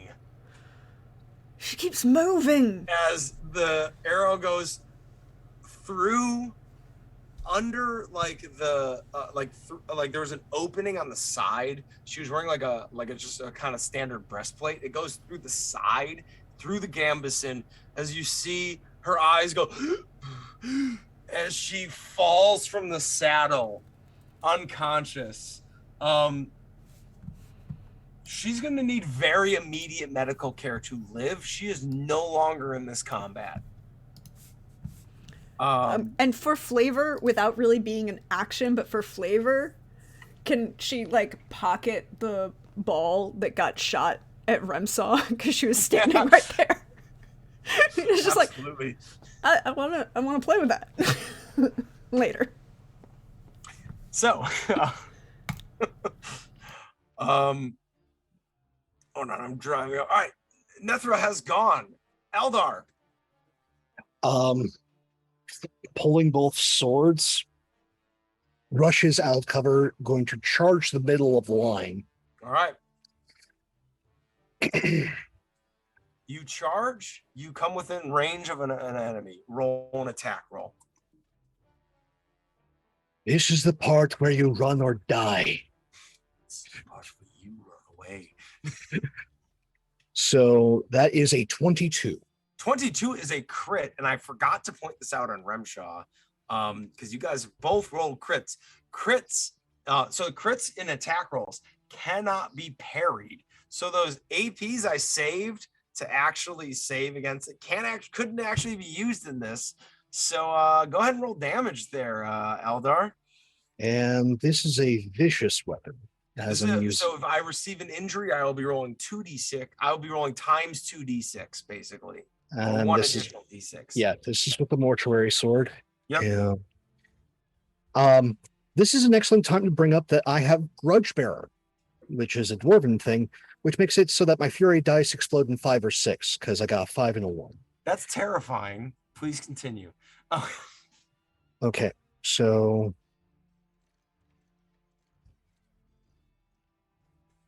18. 18 damage. All right, so this is a vicious weapon, right? Mm-hmm. So we are on the serious wound table, and I'm rolling 3 dice here. I did not roll an injury. This individual is seriously wounded. You have taken a significant chunk out of this person, though they are not debilitated or like severely permanently injured in some way. They're still able to fight, but they are definitely hurt. And then I'll use my last action point to be ready to parry. All right. Now, it is the bad guy's turn. First of all, one of the...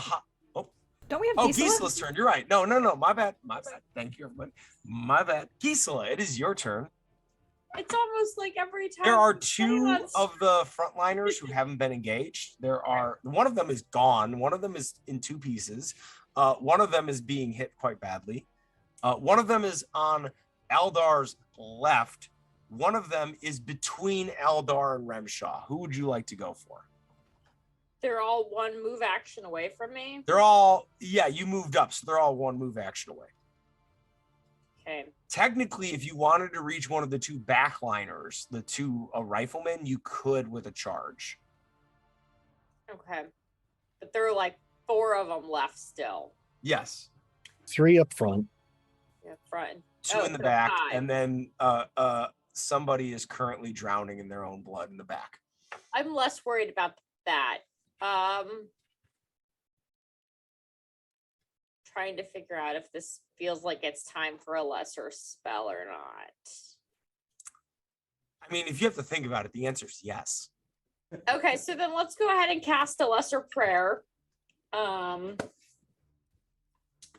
Typically this would be standard. How would you like me to roll this?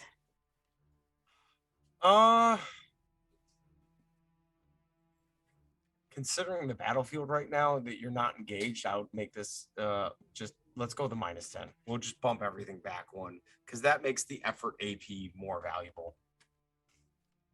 Okay. Can you? Yeah. So it's gonna cost me 2 AP to do this lesser prayer. I'm trying to not say spell because technically this is different. Not a spell. Yeah, I'm with you. All right. That is 31 under 75, so that goes off fine. And for the next 12 minutes, I get an extra AP that can include an extra attack. Oh no! All right. So you are back at 3 AP. What would you like to do? Well, so that took me 2 to Oh, you're back. cast You're at 2 AP now. That took me 2 to cast that spell, but I get it for quite a while now. So I'm going to go ahead and walk to in between Aldar and Remshaw and hit one of the ones in between them. All right. Roll to attack. Yeah. With the big hammer. All right, come on, baby. 6.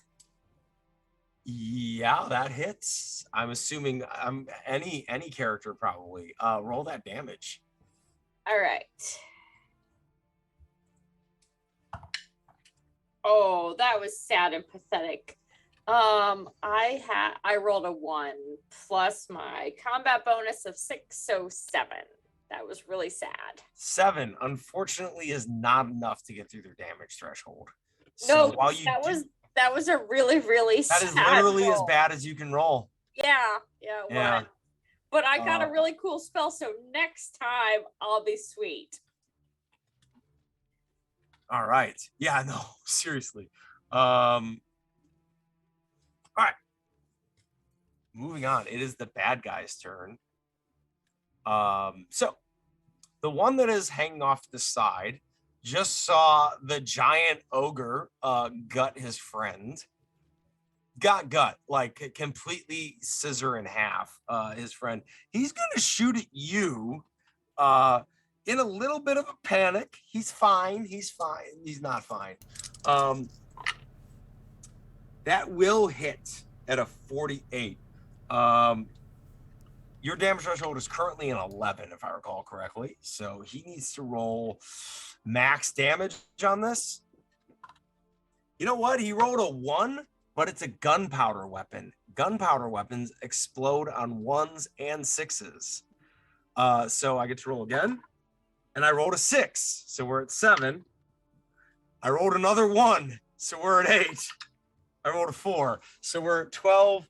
All right, so now, Billy, we are at a 17, but those bracketed numbers go up with your thing. So you are at 11, so actually 17 is your next bracket.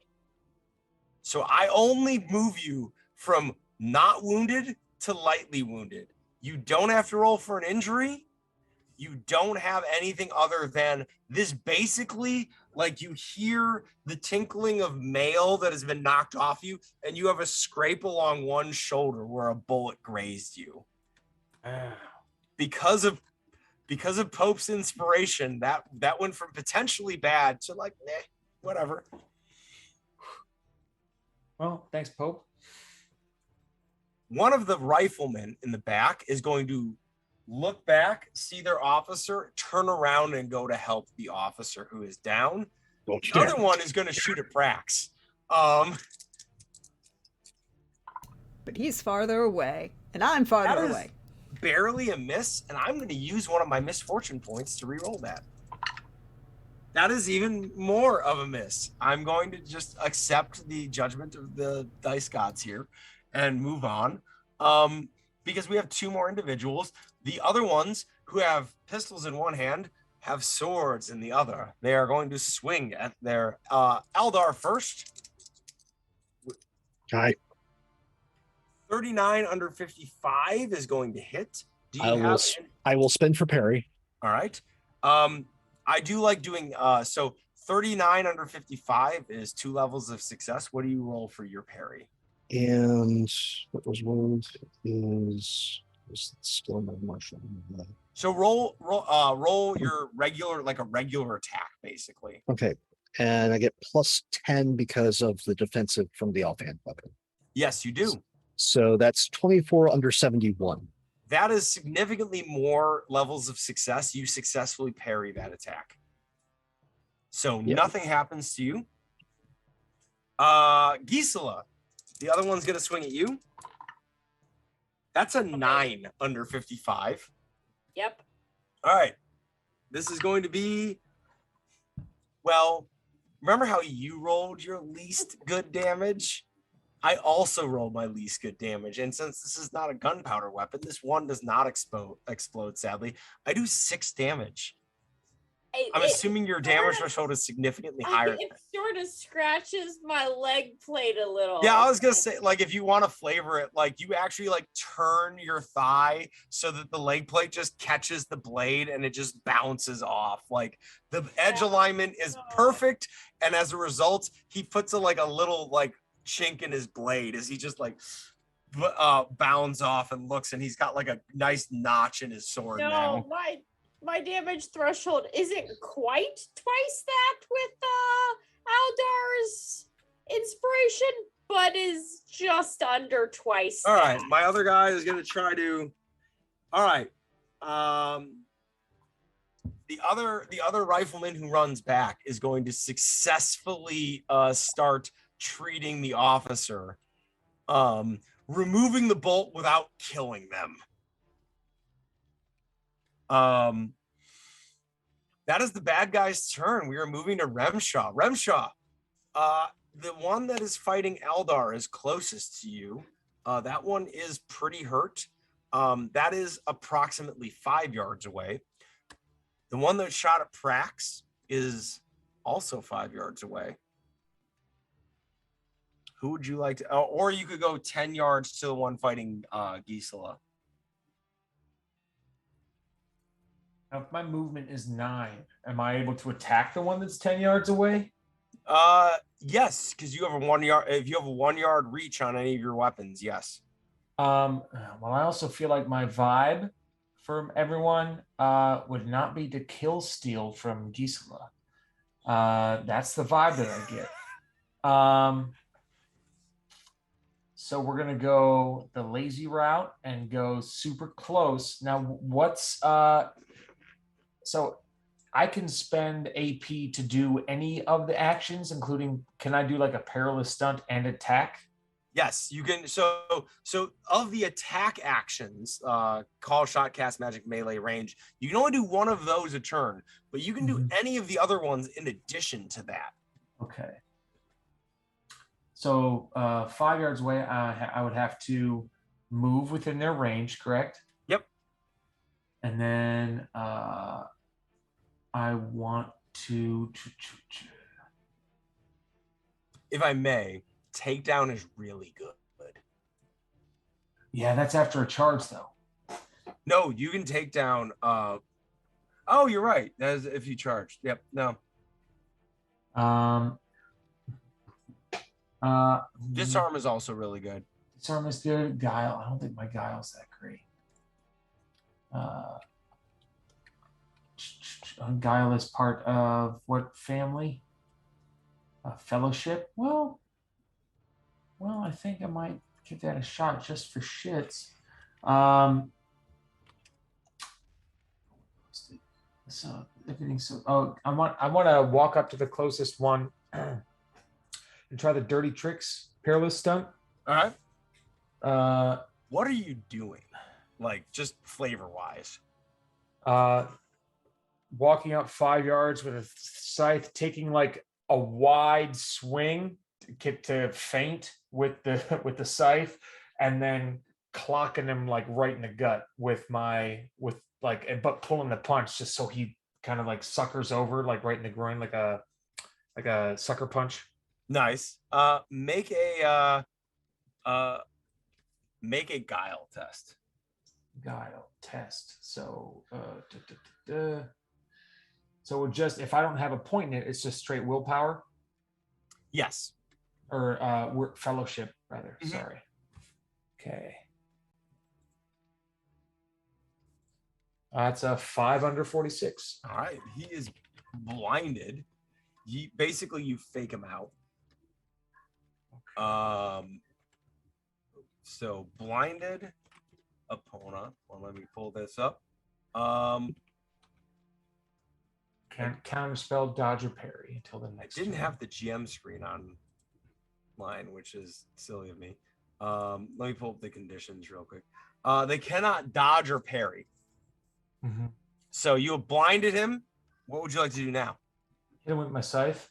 All right, swing away. All right. That's an 8 under whatever. You get your 1d6 for being there and hitting them, and you get your extra d6 for Gisela's Invoke Fury. Is it only your next attack? That was only his next damage. Oh, okay, so you get 1d6 then. I was gonna say that's a petty spell. Getting to do it twice would be real good. Scythe is vicious.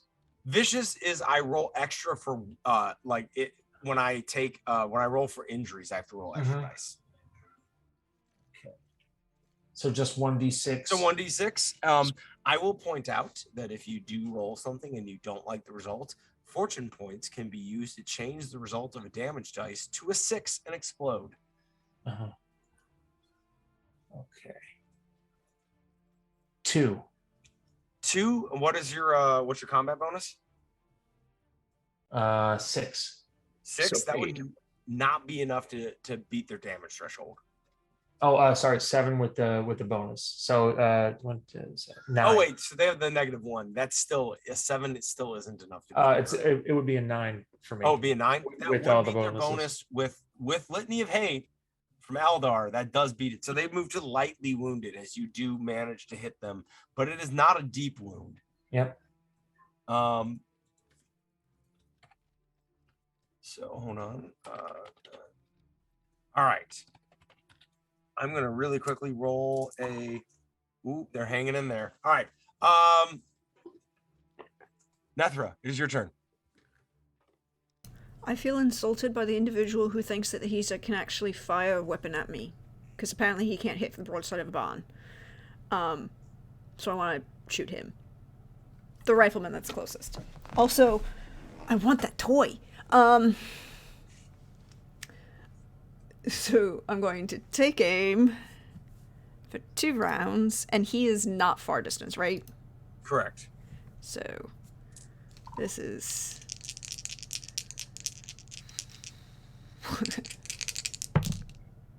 that's a 6 under an 82. You're rolling a lot of single digits. All right, roll that damage. Oh, I was gonna. Oh, never mind. I'll do that next time. So that's a 6. Oh no. That's a 6. Oh no. That's a 6. That's a 5. Good night, Irene. So 18 plus 5 is 23. Plus 5 is 28. Plus 2 is 30. So that throat shot you were looking for, as he is rotating the barrel of his weapon, you just see suddenly about that much of a bolt with a little bit of fleshing appears, and blood starts to run through as he collapses down. The other gunner is dead. See, now this is how you actually shoot a weapon. And she'll be like, kind of looking around like, oh, well, I gotta reload now. All right. All right, so that was two aims and a fire? 2 aims and a fire. Yeah. Okay, and that was your third shot, right? Yeah, so I have to reload next round. Or do something else. Eldar, what are you doing? Knockout. Ooh. Knockout needs to be against a helpless foe. Oh, okay. Well, stun time.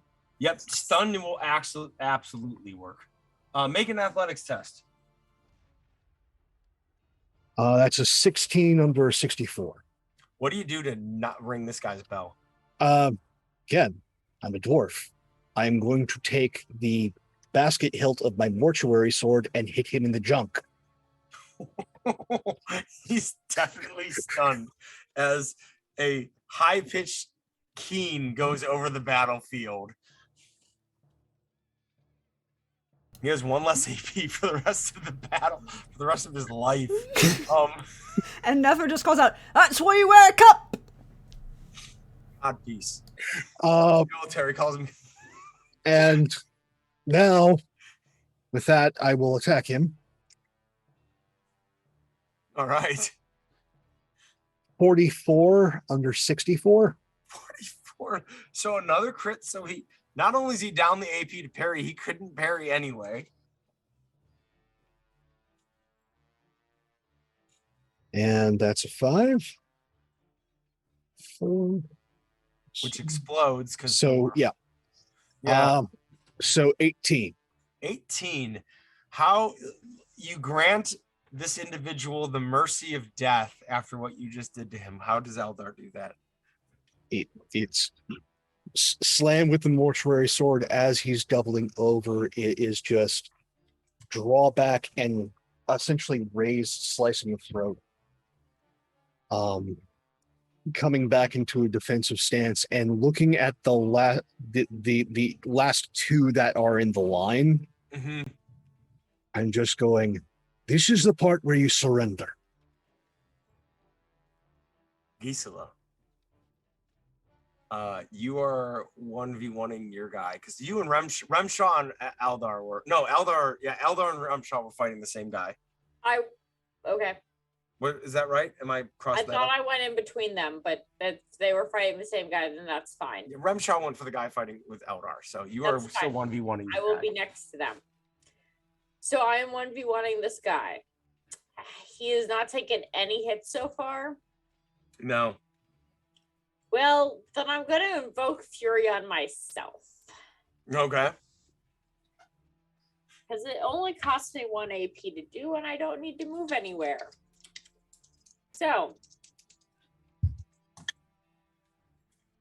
let's see, 16. So that definitely goes off. Yeah. All right. So now take your 2 attacks. Yep. All right.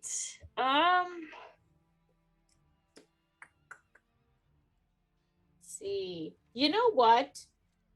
No, I'm going to keep it in case I can go ahead and use the parry. So I'm going to attack and then attack again.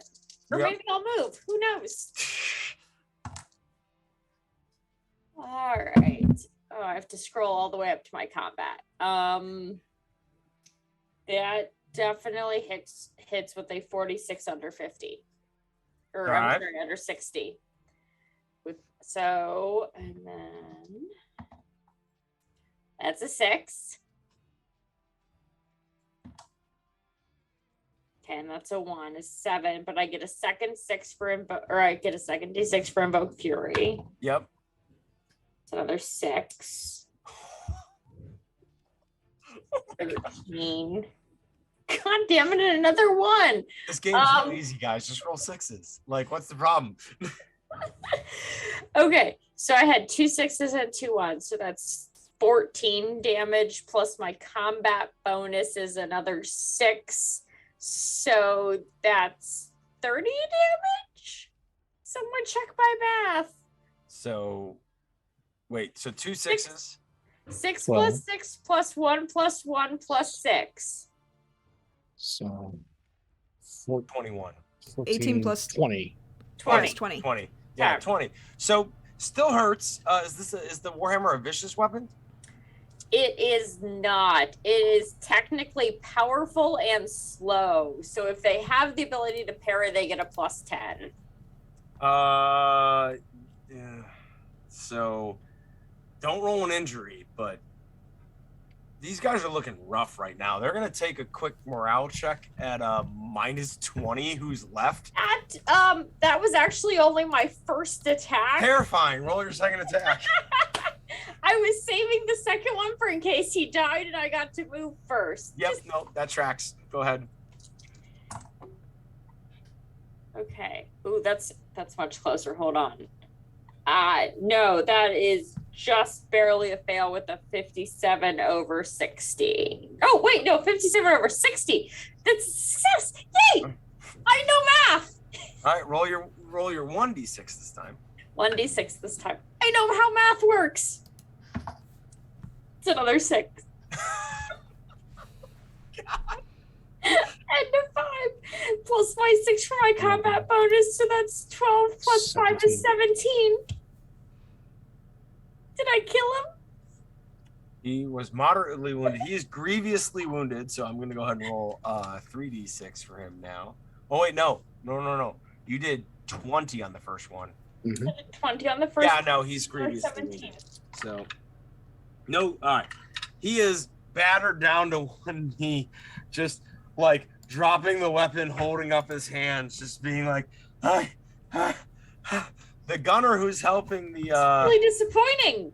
the gunner who's helping the officer, he hit fuck it with a critical fail on his morale. He's dropping the weapon and booking it.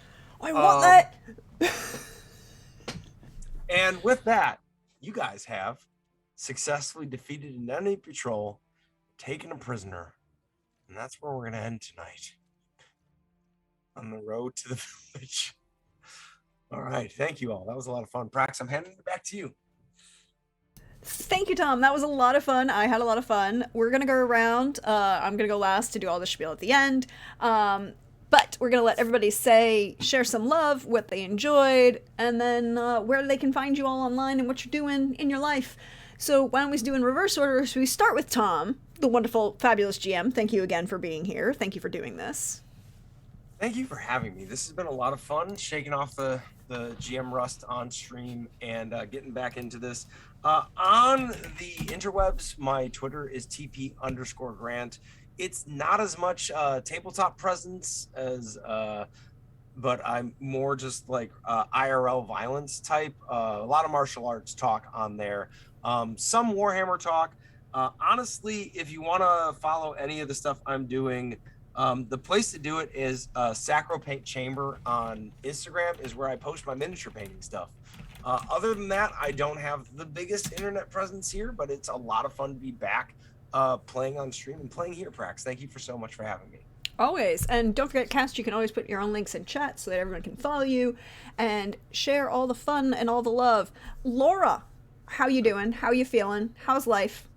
Well, I feel really, really sad for everyone who watches us every week going forward, having seen how none of our good roll, we've used up every good roll today. So I feel really sad for the, viewers for the rest of the campaign, and actually for us for the rest of the campaign where we died tragically for really avoidable things here in the next couple of games. But other than that, doing well. Really liking this new character, really feeling the prayers. I haven't done a really prayer heavy character in a while, so this is super cool. Not really much with the online presence. Laura G on Discord. Sometimes I'll throw some stuff up on Sacro Paint Chamber with Tom, but not a ton right now. The big thing, which Tom forgot to mention, is that he and I will actually be playing D&D this Saturday on Master the Game, where we will be playing a cowboy warlock and a kind of a weeded out druid who maybe just killed a hag, but we're not totally sure. So, because I did totally forget to plug Juice's channel, where actually this world started on Master the Game on YouTube. Yes, it did. This whole place started on Master the Game. But that's kind of what's going on right now. So That's it. All right. Good to know. And then we should jump over to Pope, the wonderful, fabulous Pope. How you doing? How's life going? How's things going with you? It is delightful to be here with these wonderful characters. I am delighted to see where they go. I'm looking forward to it with our incredibly violent dwarves. Brimsaw just like that reserved, and then coming through and just letting the rage out all over that poor man. And seeing Gisela just like do what she does, which is channel the fury of the God Emperor. Um, so I am looking forward to how things play out from here. If you want to see more of this silly face, you get a number of opportunities. Follow me over on Pope World Bill on Twitter, Pope World Bill on Twitch. Uh, Next up is I won't be on it, but I will be in chat. Over here. Friday. No, not this one. Okay. I'll explain So in a minute. okay. Well then it'll be Sunday. Over on Balrog 1911 for more Brinkwood. If you like some castle punk, if you like to see people make terrible life choices, deals with Fae in order to topple capitalist vampires, we'd love to have you. All proceeds from that are going for American Cancer Research. So yeah, it's a wonderful time, great cast.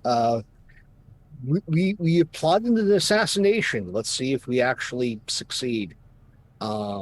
As we're also being hunted. So it's a wonderful time. That is 2 p.m.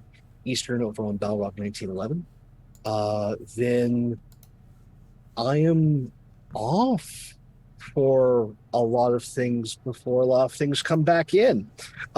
So enjoy your holiday. Protect your kitties and doggos as people are way too vigorous with their love of explosions. And I'll see you back here on Wednesday for more Zweihandler. Take care, everybody. All right. And then, last but never least, hello, Billy. How are you? How are you doing? How's life going for you? I'm doing good. I'm tired. I got to be up for work in 5 hours. Woo! Yay. But it's important to game.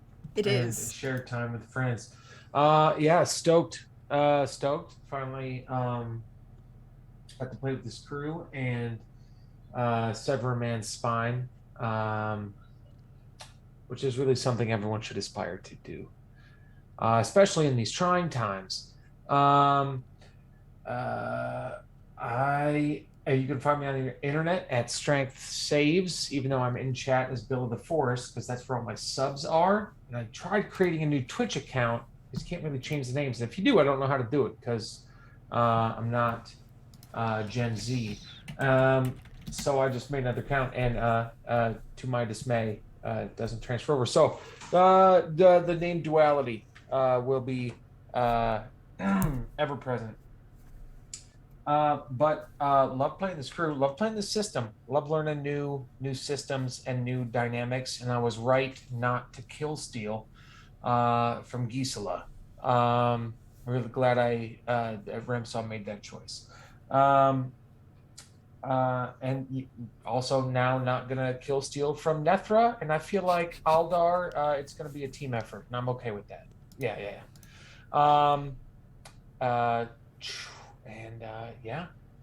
I need a nap, and thank you for spending time with us, and thank you players and GM for spending time with me and allowing me to do stuff with you. Always happy to do so. As for me, hey y'all, you know me. I'm at Deirdre Donlin on Twitter, or Praxagorathesmia4 as you see me around here on Twitch. I am your friendly neighborhood Prax. We will not have Mechton on Saturday this week. Instead, it'll be Friday night at 8 p.m. Eastern with the Corporate Raiders crew for the penultimate episode of their season. Things will be very interesting. Choices that were made by the Starblade's crew may have an impact on the Corporate Raiders. It's possible. Extremely likely is a more accurate answer. And then Sunday we will be off from Witcher because it will be a holiday weekend. Enjoy yourself, be safe. Remember that people have animals and pets, and please do not torture them by doing excessive fireworks when they're A, illegal where you are, and B, not safe. To begin with. And then we'll be back here on Wednesday for more Zweihandler. Thank you again, everyone, for being here and joining us on this wonderful premiere night. And be on the lookout because I will be announcing something else very fun in the near future. You should keep an eye out. And other than that, check my Twitter because I post where I'm going to be. All the wonderful, fun, fabulous folks like these fine people I get to hang out with. Also, hey, you missed something, you need to check the VOD. The YouTube is there. It's organized. I try and keep it up to date pretty frequently. So check it out.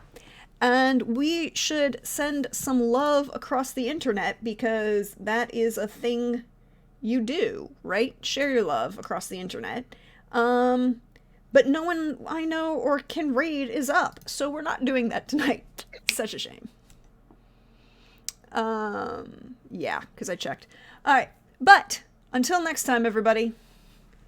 Bye.